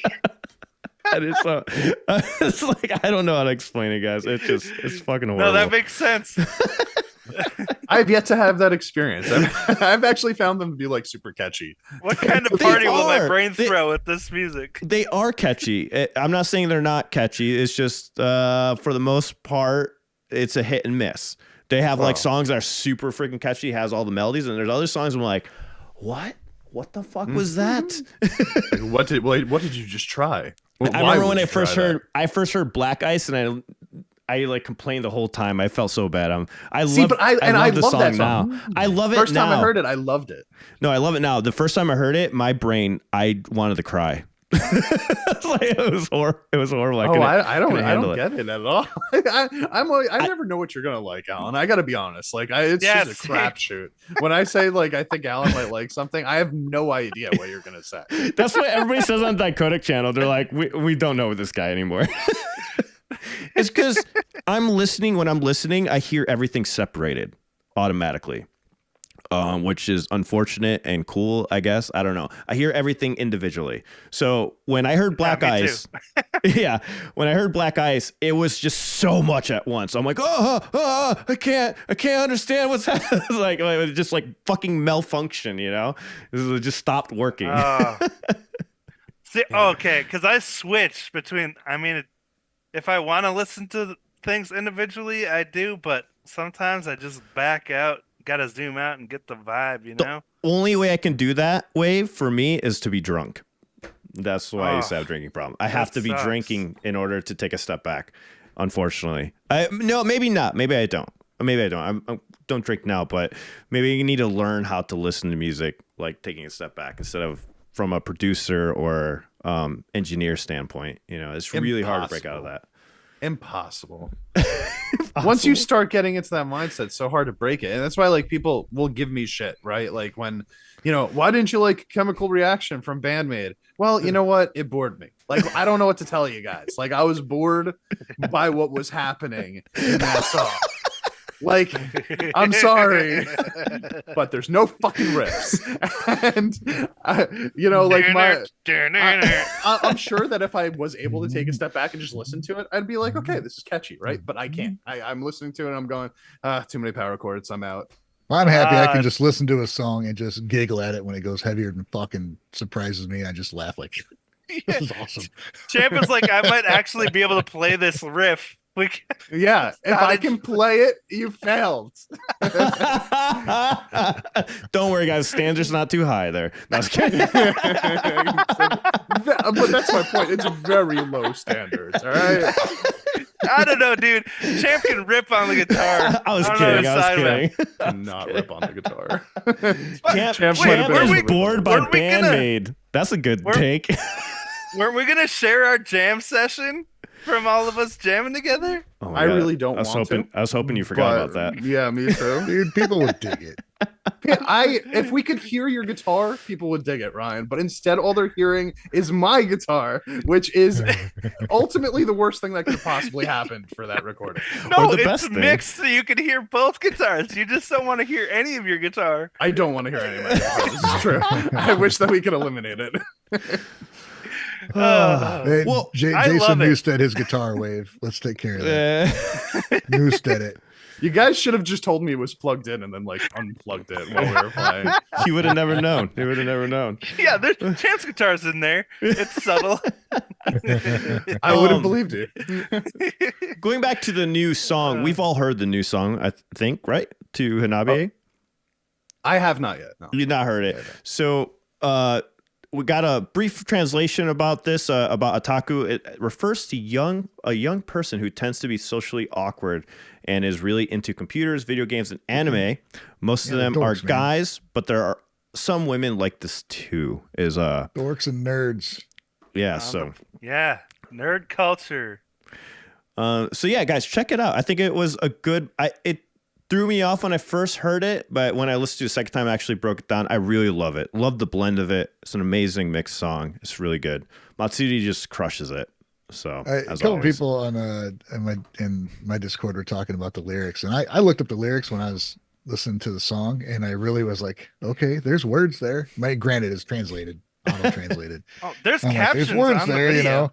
And somebody, I think it's Catholic Blue on Discord's like, unless you're like a hardcore, just straight up coding nerd, like it probably won't make any sense to you. Not coding necessarily, but just tech savvy, like really tech savvy. They're like, it'll just sound like a bunch of gibberish. But if that's what you do for a living, it'll make sense. So I don't know. I'll take their word for it. Cause I knew there was stuff there and there was references, but I'm like, okay. Can you recall disjointed and Can you recall any of the references or? No. He didn't understand. It really read like just a lot of random nerd words. Okay. I'll take your word for it. In the chat, shoot me some nerd words. I'm curious what you guys consider nerd words. Go ahead, Wave. Sorry. When I was listening to it, they have captions on the video, and like the thing I got out of it was basically how we use our devices to connect to each other and like have this cool community, but and maybe I was just totally no, what's that projecting myself onto the song. But I would see like trying to strike that balance between using technology and the internet and everything to connect with people and it taking over your life and becoming too much, you know? But maybe I was just projecting. I don't know. It's possible. They do have subtitles that I think they put on the video, or they're better subtitles for the video they put out, as opposed to like copying and pasting the lyrics into DeepL. So check out the video because it's out there too. It's a pretty cool video. I'm going to throw out a hot take just a quick correction real quick. Yeah, Otaku, I didn't mean to say it means that. It was just roughly about what the song's about. Sorry. Thank you for the correction, Simno. He put in what it meant. He said it just means enthusiast, not just anime/games. Psyche is a train/railroad otaku. Okay, so it's anybody that's like a big stan of something. Basically. Comics nerd, video game nerd. Yeah, someone commented in my reaction to it that it's a term that had a negative connotation for a long time. That's just recently starting to not have that. BM for Life commented 110010010010010010. So it literally is like stan. It like means stan in Japanese. Like basically it has the same thing. It's like somebody that's like has like an obsessive hobby or interest that like used to be deemed like a negative that the people have taken back as like, no, we proudly represent that this is what we are, type of thing. Nice. Yeah. I just want to say, like, I didn't watch the lyrics, but I gotta be honest. I often find that like translated lyrics from like Japanese and Korean music to English often comes off like kind of cheesy, I guess is the word that I'm looking for. It comes off as cliche type stuff. You know what I mean? Like they're just trying to like use words that they think are like, you know, commonly or phrases that are commonly used over here, but often don't have like a lot of meaning behind them in English. Direct translations are often very wrong as what the meaning actually is for Japanese lyrics. Again, like Hanabie has their actual official translations in the captions of the video. So if you want to see the official English translations, they're on the video. Okay. Well, this is, I'm just saying that as like an overall sentiment. I think I haven't heard that song yet, but yeah, I don't know. Oftentimes I don't listen to lyrics because I end up cringing a little bit when it comes to those, you know, when they try to do stuff in English, like even Band-Maid every once in a while, I'm like, yeah, I don't know, man. Like that's just, I'd rather that just be a Japanese phrase that you guys like feel rather than trying to put in an English phrase that like maybe we're supposed to relate to, but don't really, because it's just like more of a vague term or whatever. I find that happening a lot over there, but maybe that's just an issue with me. It is fascinating, like just like the different reasons people listen to music, you know? Because a lot of people will listen to music because they like the lyrics, and then a lot of people could care less what the lyrics are. They just want a great rockin' song. It's so fascinating to me. What is your guys' reason? True. What'd you say, Alan? What is your guys' reason for listening to music? Mine's involved. I used to really worry about what was being said. Obviously what it sounds like first, and then I really wanted to be able to understand what was being said lyrically, not just being able to understand it by looking at the lyrics, but what they were saying. It was important to be able to sing along. And now I don't really give a shit. Like if the music's great, I dig it. I look to make sure that what's being talked about isn't something I don't agree with. But usually what I find is whatever it makes you feel when you're listening to it, that's pretty much what it's about. Except for usually like a really happy poppy song with an anime video is usually about something really dark. Yeah, that's so true. so yeah, I like to know what's being talked about, but not necessarily exactly what's being said, but just the general idea. I enjoy music more now than I used to, I think. For me, it depends on the genre of music usually, where it's like for rock and metal music, I usually honestly don't even listen to the lyrics. I think I brought this up before, but like the song that really made me want to listen to metal in the first place was 96 Quite Bitter Beings by CKY. And I've listened to that song 1,000 times. I have no idea what the lyrics are of the song. Like I have no idea what it's about or anything. I just know it goes da-na-na-na, da-na-na-na-na-na, and I love it. Right. So like from that point forward, I was kind of in it for like riffing. Right. Like a lot of it was riffing. And then as my tastes expanded, it became how can they use riffing to come together with all these other instruments? And then you take it all the way to today and it's like Sokinanaro, right? Like where it's like they've managed to riff and put everything together and crazy concepts and sounds and make it all work. That's really, really interesting to me. But if I'm listening to like a pop song, probably listen for the lyrics just because I'm not going to find that much from the instrumentation in the background. What about you, Alan? So like when I got into Japanese music, Maximum Hormone was a great introduction for me because I didn't know what the lyrics were saying, and the constant change in music and technicality that was happening with them and with Band-Maid is what drew me in. Now, unfortunately, with Band-Maid, I heard a different song first, which now that when I go back, I was like, oh wow, that's way more amazing than I thought it was. But like for Band-Maid, like it was about the music and all that stuff first, and the lyrics came afterwards. But if it was another band, like I would say, I can't remember the name of them. There's another Japanese band that I do like, but I think I would prefer knowing what the vocals are about because it's not as constantly changing or intricate as a Band-Maid song or a Hanabie song or a Maximum Hormone or something like that, or Sokinanaro, where I would like to understand the lyrics because I probably would like the song a lot more. I recognize the music's perfectly recorded and produced and mixed well, but it's hard to get into it because it's not constantly changing and there's nothing else to like latch onto for me. Like I can't sing along. I don't know what it's about. It's just, I'm just hearing like, I feel like I'm hearing a backing track to like a video or something. That's the music you put in the bottom of a video, you know? Mm-hmm. So it depends on the song, honestly. It really does. If it depends on the song that I'm getting. It's kind of like what Champ said. If it's a pop song, yeah, the lyrics better be awesome. They be well written, which that's not the case anymore anyways. But older songs are like is anybody really listening to Blink-182 for like the musicality of it, right? Like it's all you're only that's listening about to the lyrics, yeah. Have funny lyrics. Blink-182 period. But if you do, I mean, okay, Green Day, right? Like you're gonna listen to Green Day for like the lyrics really matter in music like that because otherwise you're just hearing dun dun dun dun dun dun dun dun dun dun dun dun, right? And you can't listen to that for 3.5 minutes without some fucking lyrics that are gonna keep you there. Yeah, exactly. And that's what I mean. It depends on the song completely. BM for Life, thank you so much for the super chat, $25. He said, so 4 years ago, did you ever think you would be talking about Asian music? No, not at all. Not at all. Not at all. I mean, it's because Had you no guys were idea listening about to it. Certainly didn't think it would literally change my life. Nah. Yeah. The only thing True. I knew about Japanese culture was the funny game shows Oh my god. that were on YouTube where they like had a rubber band on their nose and they were trying to bite a marshmallow. Yeah, dude. And funny enough, since I've started doing this, I haven't seen one clip of anything about Japanese game shows. Like once I've actually been intertwined with the Japanese culture, Japanese game shows Yeah. it just became nothing. It's like just like Right. a thing that like Americans think is a thing. That's like I'm sure they do it, Hey, but it's someone like in not part Japan's of what we making do. it. Yeah.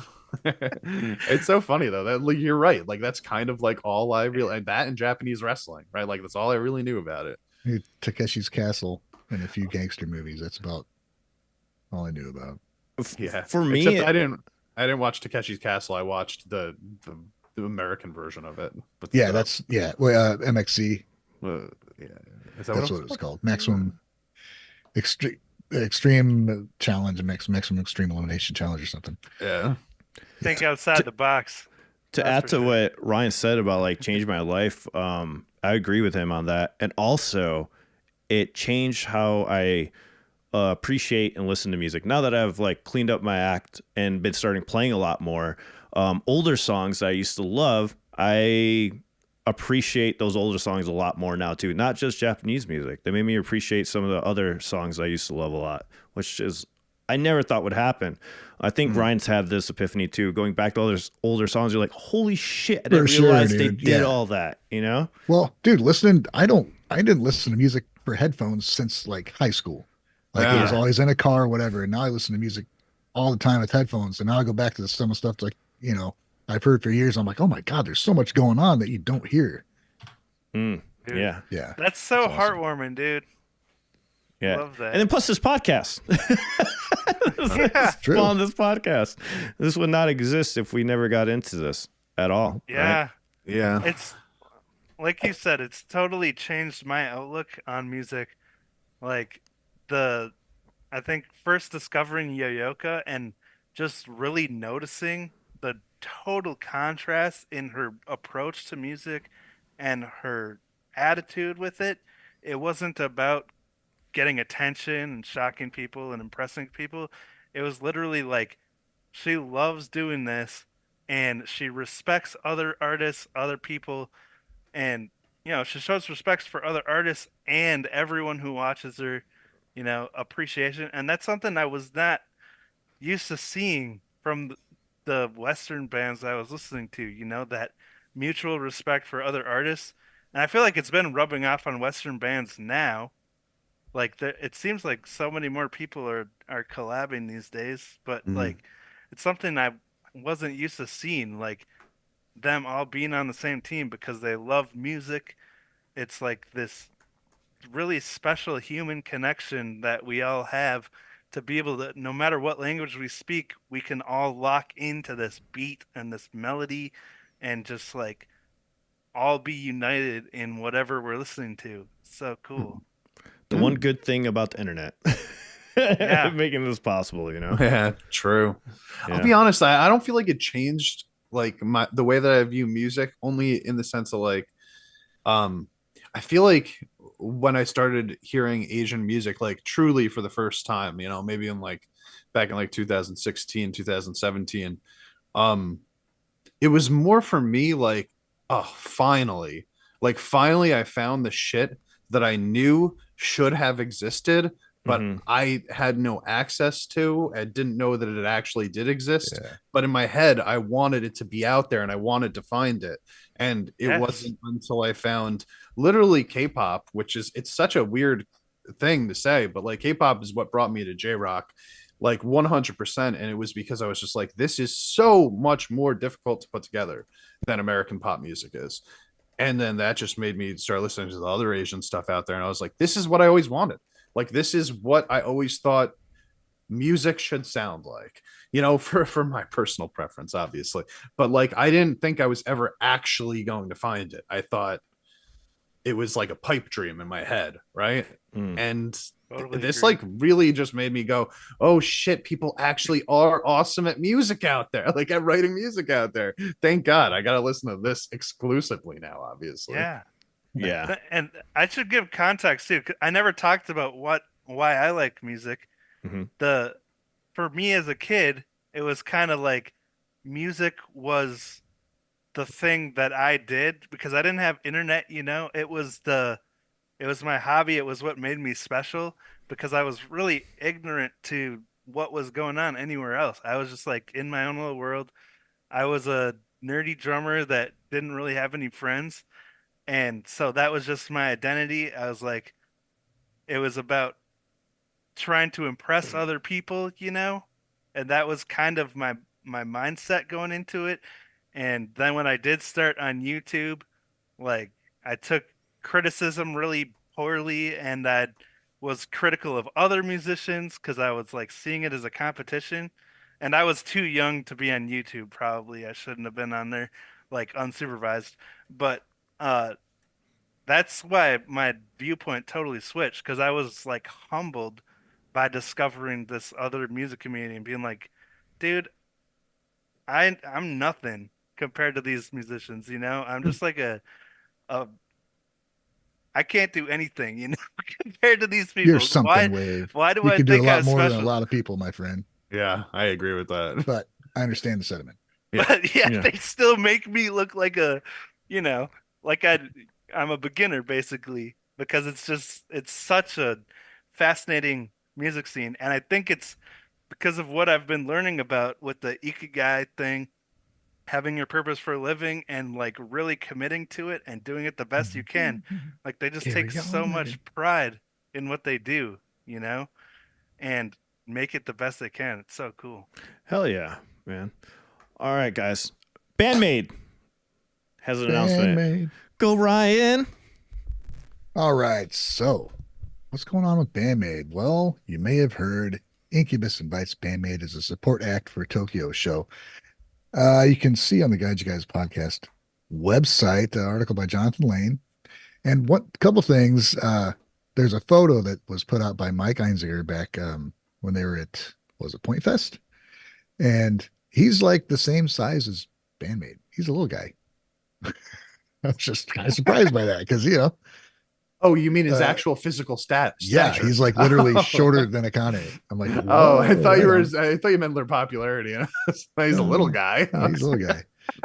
But there's a picture of him posing with the band, which is awesome. So the article reads, following a busy and successful 2023, hard rocking Band-Maid announces they will open as special guests for well-known prog rock band Incubus in Tokyo.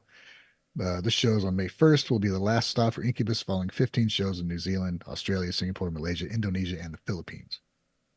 Notably, this will be Band-Maid's second performance at the Tokyo Garden Theater. Yet, unlike last time in the venue where they held the epic final concert of their ambitious 10-year anniversary tour, now they've returned as a support act for the award-winning American band. The two bands met last summer at Point Fest in St. Louis, where Incubus was headlining, and Incubus lead guitarist Mike Einziger became an admirer of the Maids and their music. And following the show, he posted an Instagram story about Band-Maid where he was filming Akane playing drums, and he Oh, I saw tagged all the band members in it. And it's just really cool, man, to see somebody. Now, I don't know if you guys are familiar with Incubus. I know you guys are, but people watching may not be. I've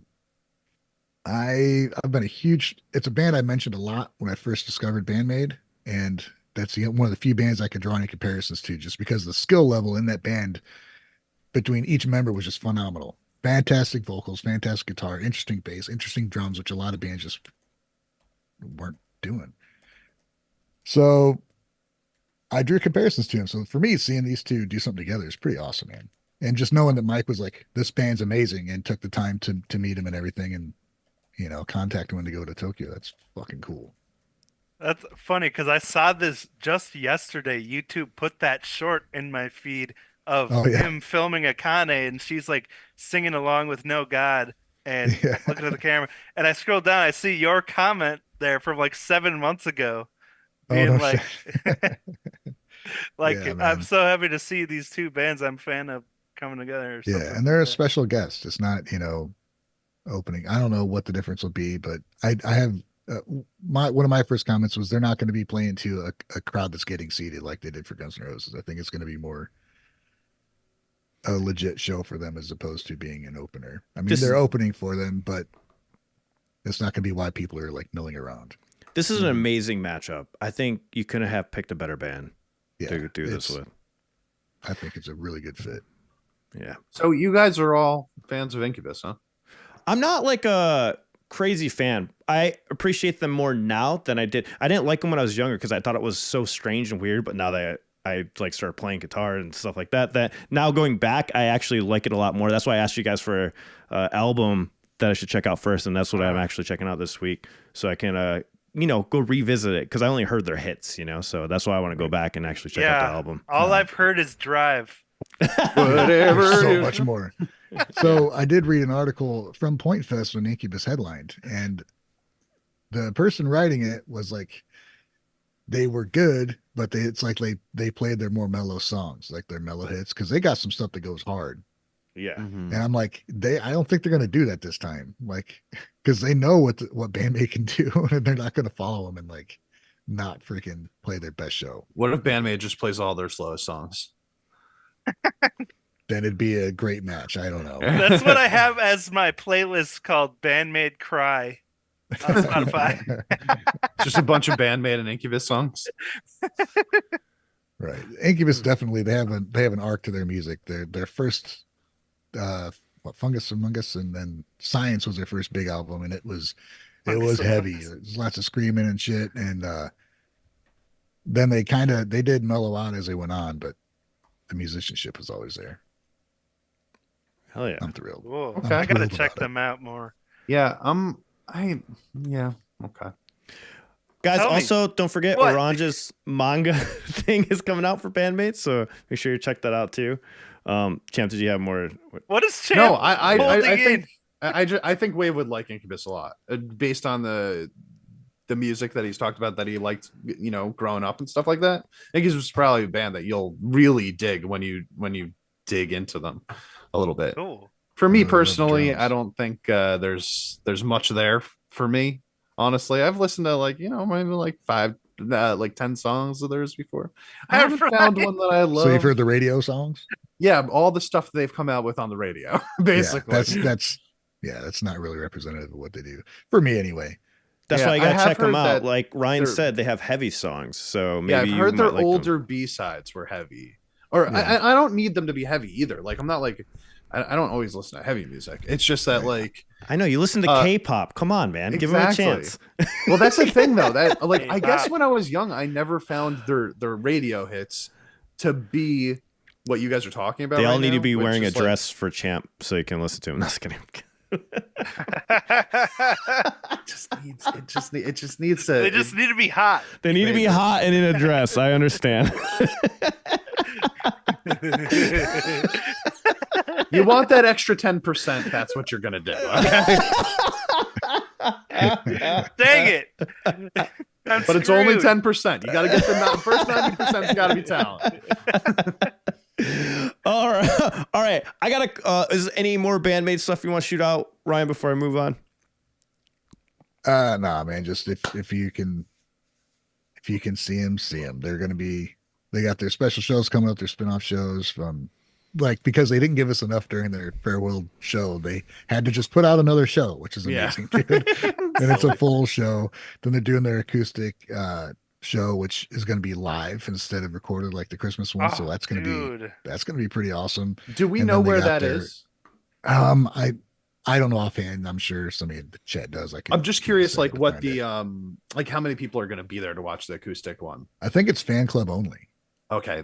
I think. I Oh, remember reading wow. that. So it's not going to be very big. Oh, That's way better though. I want to know that the people are going to be able to like chill out, and and not like be yelling over acoustic shit. Then they got their hall tour where they're going to be playing Aichi and Osaka and Kanagawa.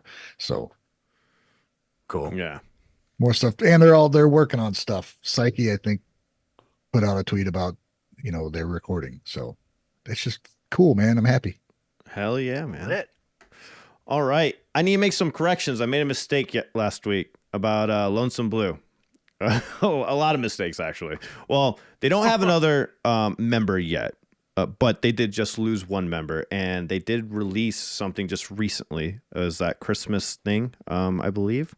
Christmas Eve concert had been posted, and they did release a song about a month ago, is what we discovered when we were looking into it.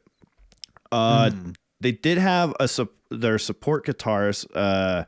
They had a support guitarist. It's not their official guitarist. Help them with the new concerts that they did, which was at Christmas Eve. So they are doing music. They are still together. They're still hitting it hard. So I don't know where I got the idea that they lost half the band. So my bad on that one. But so they're still going strong. So if you're a Lonesome Blue fan, make sure you go show them some love and support. Were you thinking of Hagane? I think I was thinking of Hagane. That's definitely what came to my head when I was thinking about it. I'm like, Hagane was who lost because they did lose 2 members, right? Like right away. Yeah. I think we might have. I totally mixed up Hagane with Lonesome Blue, so that's my bad. Just letting you all know. Go check them out. They have new music. Let's rectify it. Let's go listen to all the music this week. Yeah, they put out a live thing like 2 weeks ago. Also, it's really short, but check it out. Yeah. Hagane lost 3 members. Thank you, guys. Yeah. Dang. Well, there's an interesting question that came up. I got to ask you guys. It's probably going to lead into a debate. After discovering Japanese music, have you just said like fuck Western music altogether? No. Shout out to Aldo Meadow for bringing that up. I was just jamming the System of a Down on Friday. I've been listening to more music. Go ahead, Ryan. As a whole, yeah. Like I've discovered. Go ahead. I was just going to say, are you talking about new Western music or just like Western music in general? It's just in general. Okay, because I still listen to music from like the 90s from here, but I don't listen to like music from like 2019 that's from here.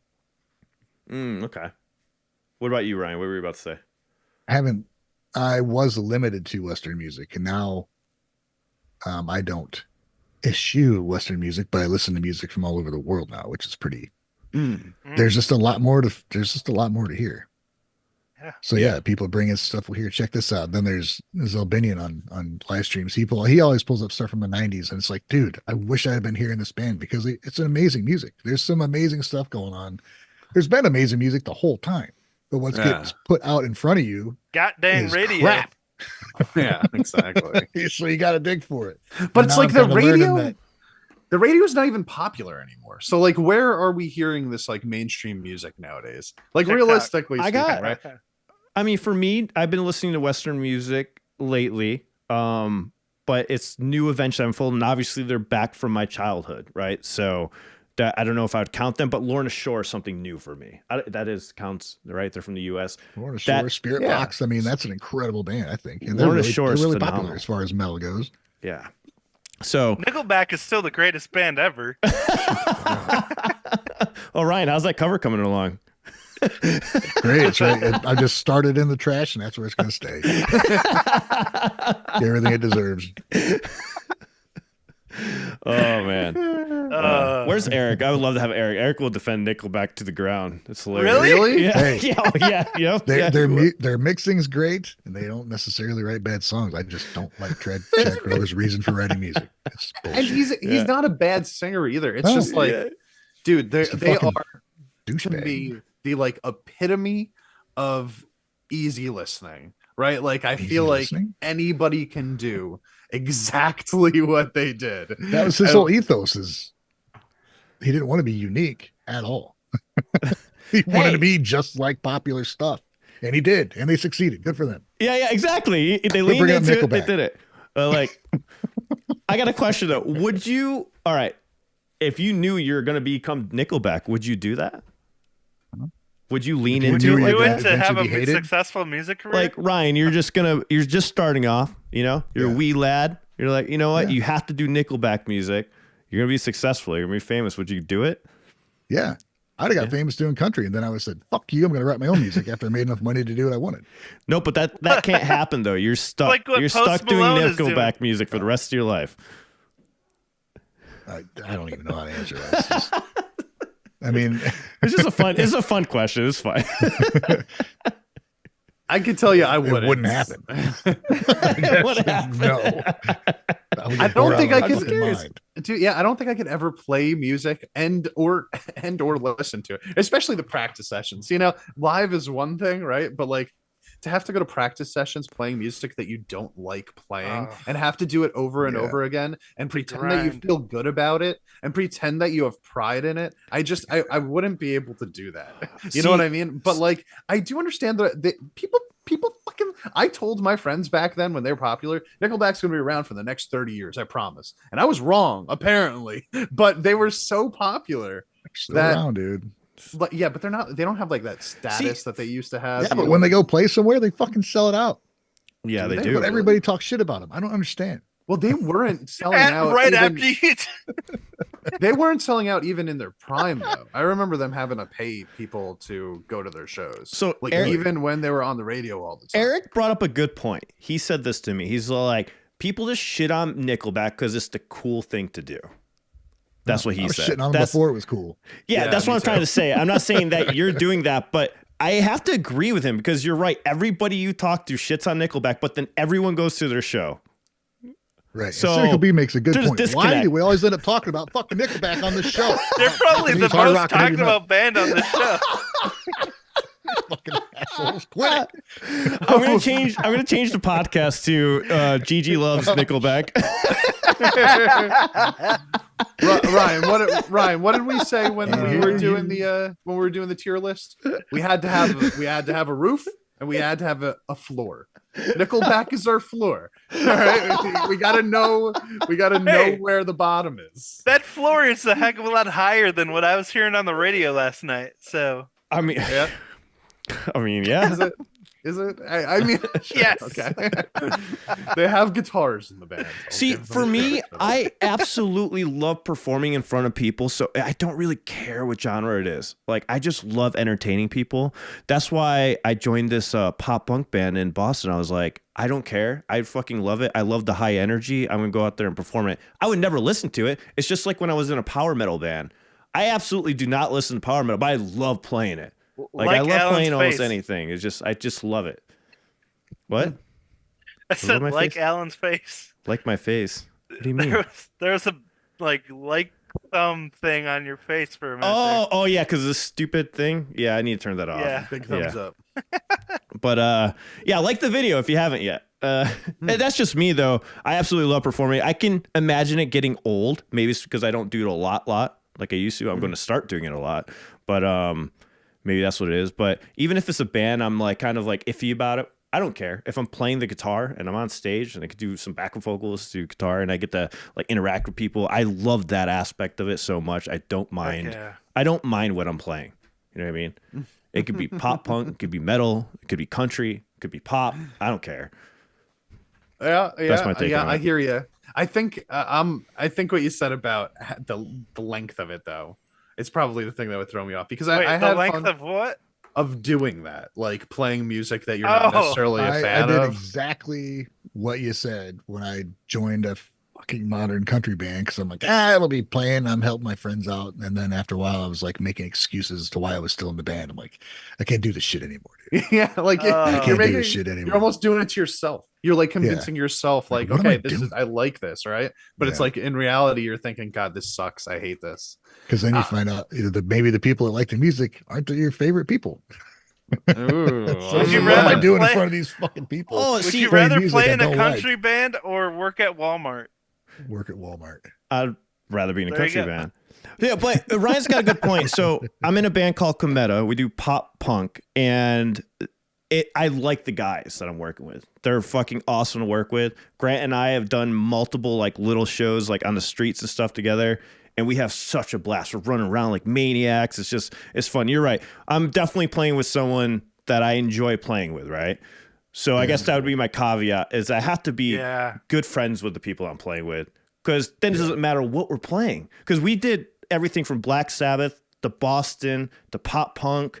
Like we did all those genres like on the street corner. We were just having a fucking blast. You know, we didn't care. Yeah, but you know what? They ain't playing just pop punk, dude. Yeah, that's my Yeah. argument for it, right? Yeah. Like you have good shit in there that you're also playing. Like when I went on tour with this band or whatever playing bass, it was like an emo band, right? And like I didn't hate emo, but by the time we were done with that tour, I was done playing it forever. Like I was never going to join another emo band. It wasn't like I hated the music. I was just like, this is not the music that I enjoy playing.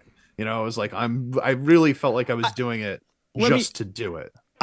Guys, like I enjoy playing. That's the thing. Maybe I enjoy playing a lot. Like it's the one thing that I ultimately would want to do, you know. It's just playing live in front of people. I love entertaining. It's so fun for me. I love that stuff. Well, dude, you should start doing like guitar streams, dude. Yeah, I don't know why I'm so nervous about doing that stuff. I try, but I don't have internet. That's why. That's right. That's right. I did try to do that way, but I got so fucking disappointed with the fact that I couldn't live stream consistently. I just stopped. Like, this is just, just kind of made me miserable. Well, maybe someday you'll have better internet. But being in front of people is way more fun for me than being through a screen. Absolutely. Yeah, true. 100%. Reading the chat hurts my eyes after a while. Dude, I like being on stage, but like I don't think I like being on stage when I don't like what I'm hearing behind it, I guess. Cookie Monster. Oh, go ahead. Sorry. Go ahead. No, I've played like other stuff, like, you know, done covers and stuff like that in other bands, and just like we've made decisions to play specific songs that we thought were like popular, right? Yeah. Like that people in the crowd would get into. And every time that I did that, I felt like, God, I think I'm just like, I'm still stuck in that mentality of like, I don't want to sell out type of thing. Cause like in the back of my head, that's all I'm ever thinking of. Your bandana tells me that. Does it have words on it? You look like the guy with that bandana on. You look like the guy that would say that. That's why that doesn't want to sell out. Hey man, like I'm living the gimmick. What can I say?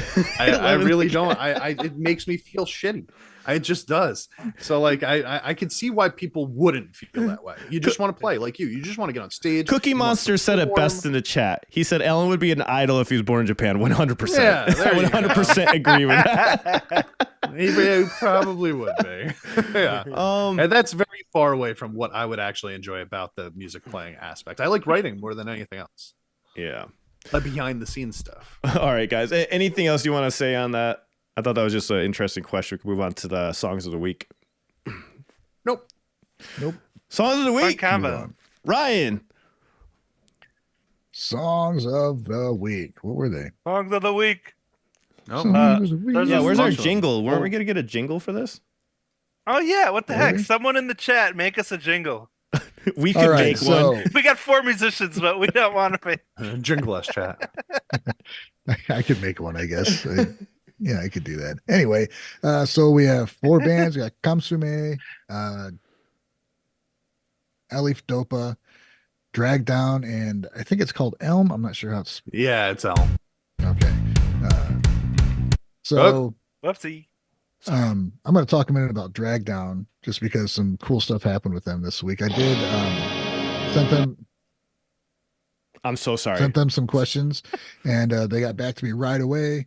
And not only did they send me video of them with their answers, they edited the video down, put backing music on it, and subtitled it. So thank you, dude! Holy crap, that's awesome. But the cool thing was, like, I've done like 7 or 8 now, and all the bands have been great.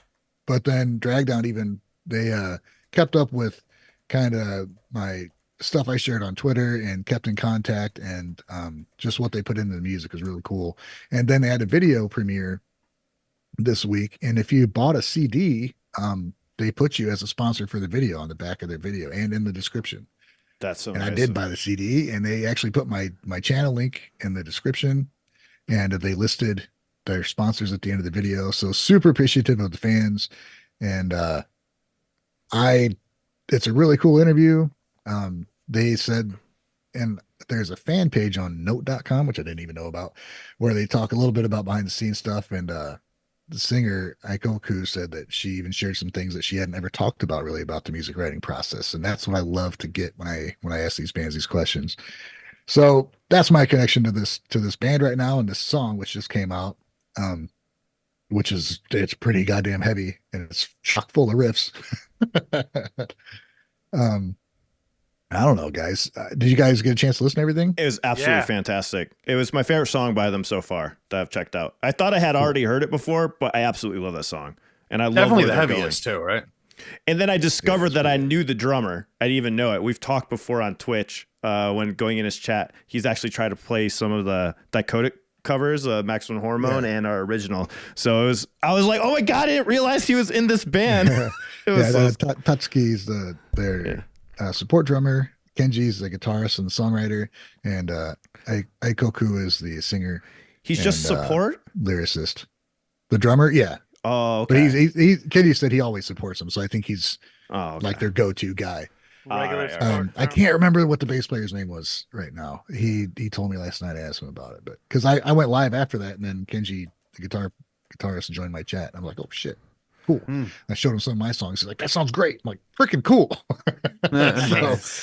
So yeah, but the other songs, I liked every song on here, man. It was a really Dude, cool this one- playlist. This one was really like because we had listened to them 2 times, I think, in the past, 1 or 2 times in the past. Just one. I know we listened to them last week, right? And it was really cool. This was, for some reason, this felt heavier to me. This felt like more like It this did. is just like straight up metal band. Yeah, there's right? no Like- cleans in it. It was just Is it to me? It felt like a better mix out of all the songs so far. okay. I thought, Sure. but I mean, I think my only critique was like, oh, this snare maybe mixed a little bit better, but overall was like amazing. It was phenomenal. Is what I heard, if I recall correct. Yeah, I do. Yeah, that's what I said in that video. Yeah. Sorry. It was brutal though. It was a brutal. Yeah. It was brutal song. I really enjoyed it.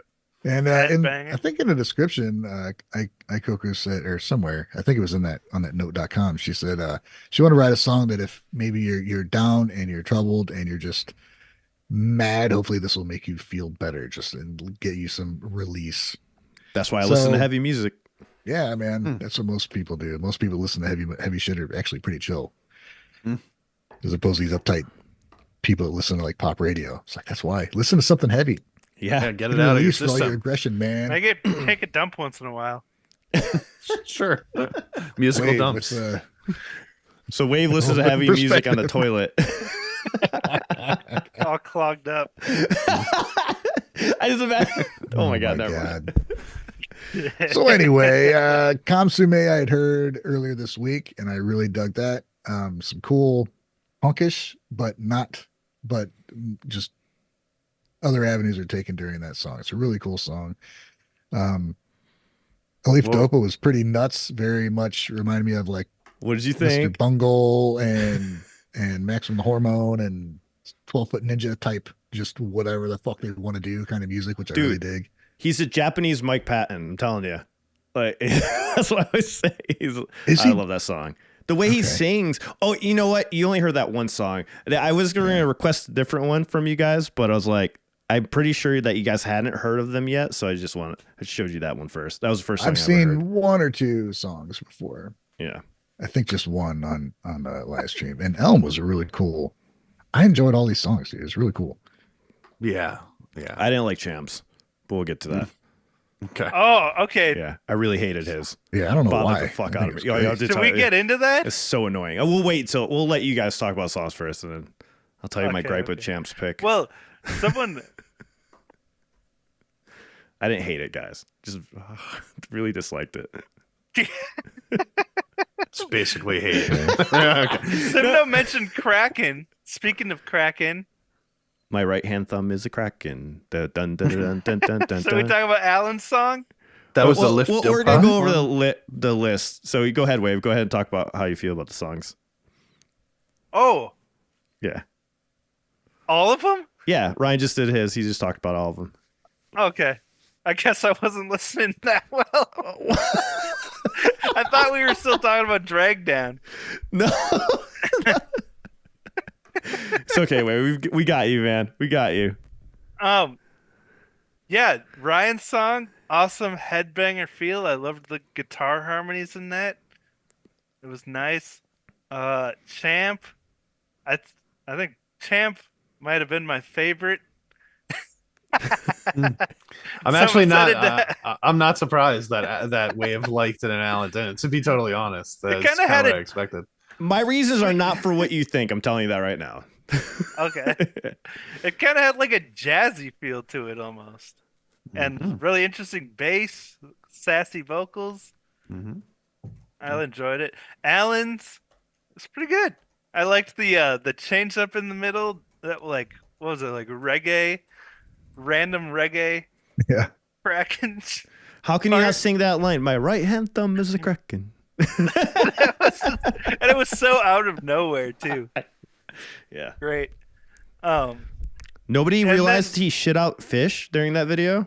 I thought you guys would be dying laughing at that video. What? Yeah, it was like it's like the Sorry. fish eating the humans because the humans are eating the fish and the fish are getting back at them. And I like did they're being not hunted watch down. the video closely enough, I guess. The video is absolutely fucking bonkers. I listened to it in my car, so I can't speak on that one. But I do want to say thank you to Michael Mintz, who just threw in a $20 super chat. It says fries to go with your beer and hamburger. Thank you. That was very nice. hell yeah, thank you. Michael.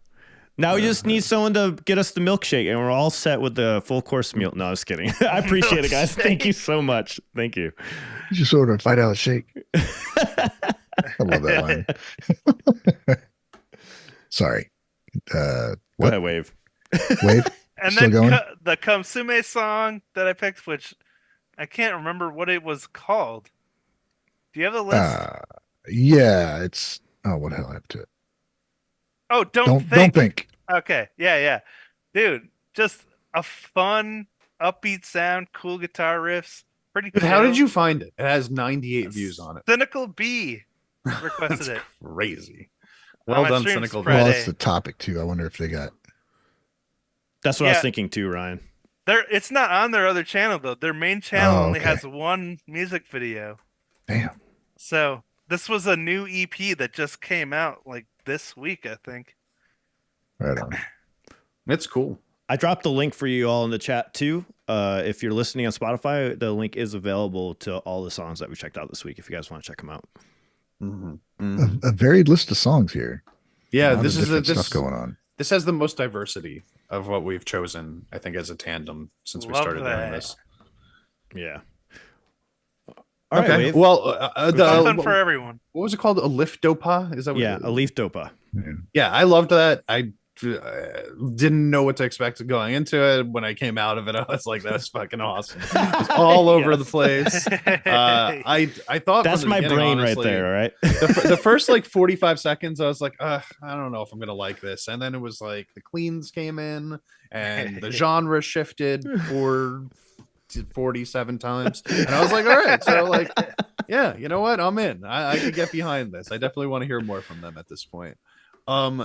Wave song, I was listening to that. I was just like, the whole time I was just like, this is way too talented for 98 views. That's all I kept thinking. Yeah. Like, Right? it's For so sure. good, but nobody knows who this is. How did he fucking find this? Like, I will say, like, I think that the vocalist is going to get better over time.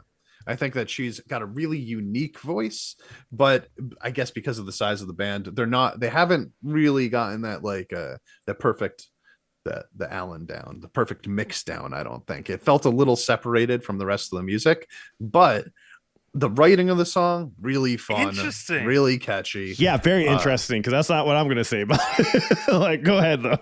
Oh yeah, that's how I Blowing my felt like mind. it was. So I generally like raw vocals when it comes to it, and these were really raw, but it felt like the rest of the music didn't sound as raw as the vocals did for me. So that's where the little differentiation came for me. But I did like the writing, and I did like this the sound of the guitars. I liked the riffing in it. I liked everything about it for the most part. I thought that mixing was fantastic. It reminded me of the Rage Against the Machine style of mixing, which I really appreciate. There were multiple vocalists. See, I didn't even know there were two vocalists. There. Yeah. Cynical B says there's two vocalists. Interesting. I loved how it was like a loud enough mix, but still dynamic as fuck. Like it was, and actually I mentioned it during my reaction to it. It sounds like the way that Wave would play on drums, which I really appreciated. I was like, oh, this is like how Wave played. Yeah, like very similar style, the way that everything punched through. I thought the mix was amazing for that song. I was shocked that somebody pulled off that style of mixing that was done like in the early 90s, like with Rage, that you would get in a room and record. And that's what it kind of reminded me of, the way that they would do a mix.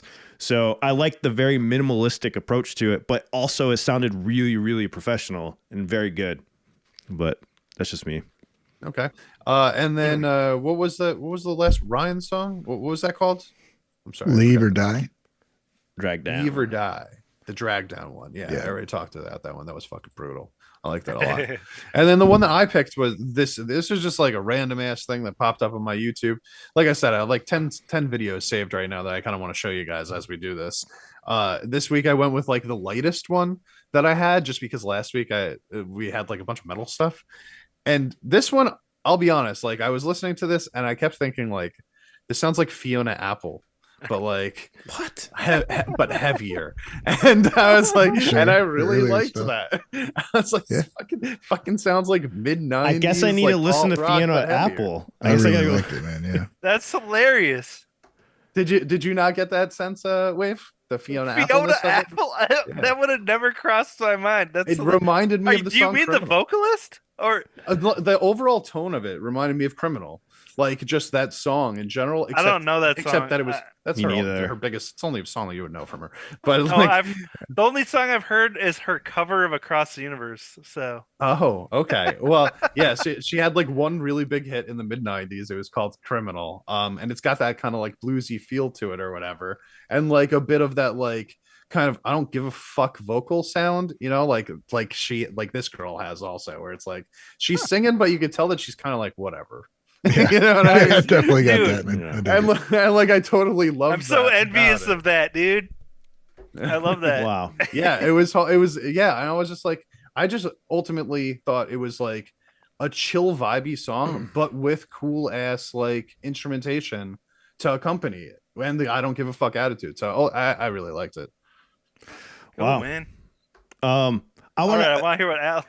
So Waves, I absolutely loved yours. It was great. It was perfect. It was so refreshing to hear a mix like that. I absolutely loved it. I thought it was great. I didn't hear the on top thing. I thought they blended it in perfectly with it. I'd have to listen to it again and see what you're talking about, Champ. But I didn't hear that in my headphones. And then Ryan, absolutely love that song. I already said enough about those two. All right, Champ's song.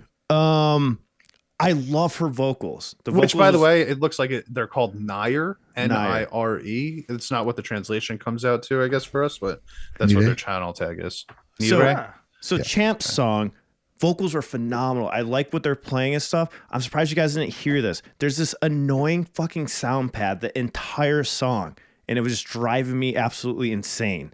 Like I was trying to like listen, and all I could hear is this like for the entire song.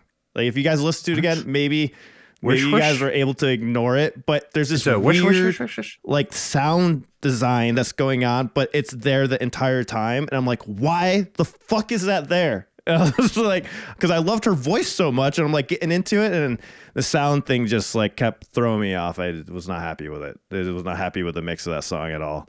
The mix was so good. instead of a they had this other sound going on. I don't give a fuck, dude. I didn't notice it. But I don't Okay, care. wait. Because Are you normally talking? you would fill there's up like the a sound with wind- keyboards, but they fill it up with a different sound. Like thing. a windy sound? I don't know what the hell it was, but I was Okay. not a fan of it. I was not a fan I'm of gonna it. say I think that the intent there, and hey, you're not a fan of it. You're not a fan of it. Yeah. But I do think that was an intentional choice to try to make it sound like it came from 30 years ago. I think they were trying to add that almost like staticky background sound that would come with like a vinyl or something But they like could have that. done that with EQ and not a sound design though. Like they could have done that with EQ, no problem, to make it sound vintage.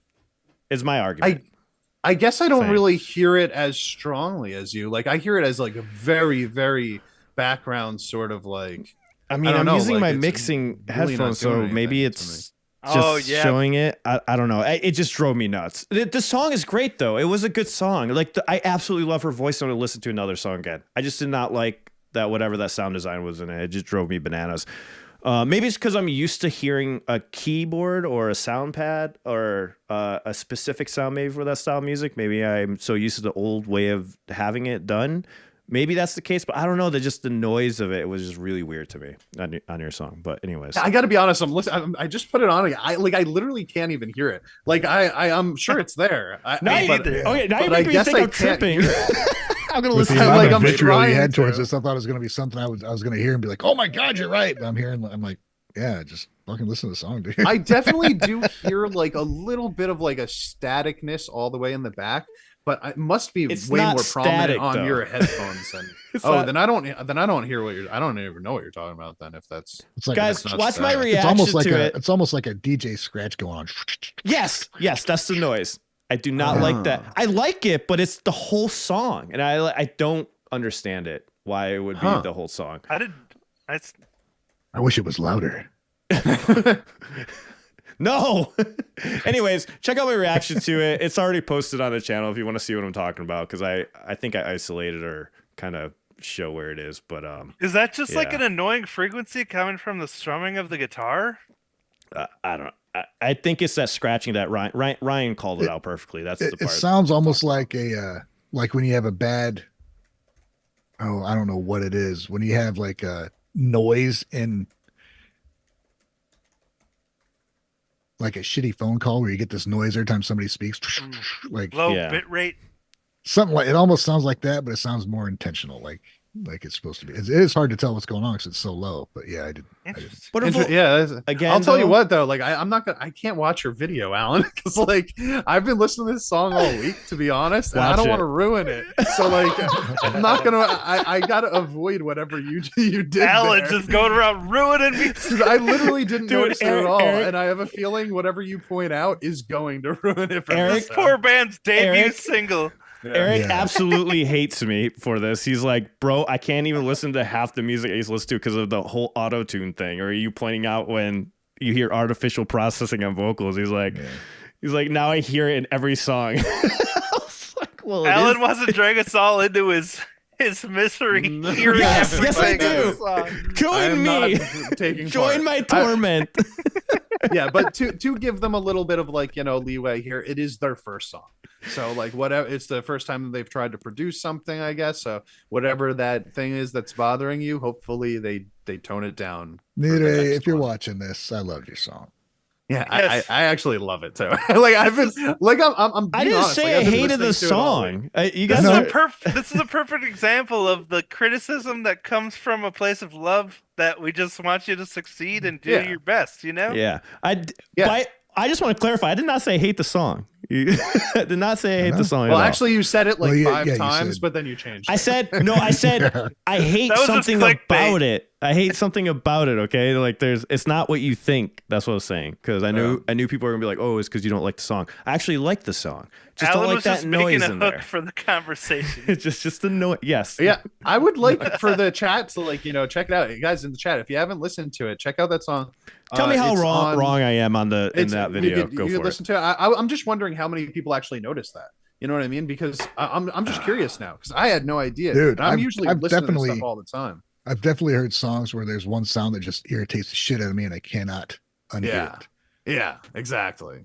Yeah, So so, I'm maybe- not I even understand, blaming dude. you. I understand. If it catches your ear and it's something that just bugs you, it will just ruin the Yeah. experience. You'll never Yeah. be able to unnotice it. It'll be Yeah. there Say like forever. a snare drum on a Metallica song from Saint Anger. yeah, Yeah. exactly.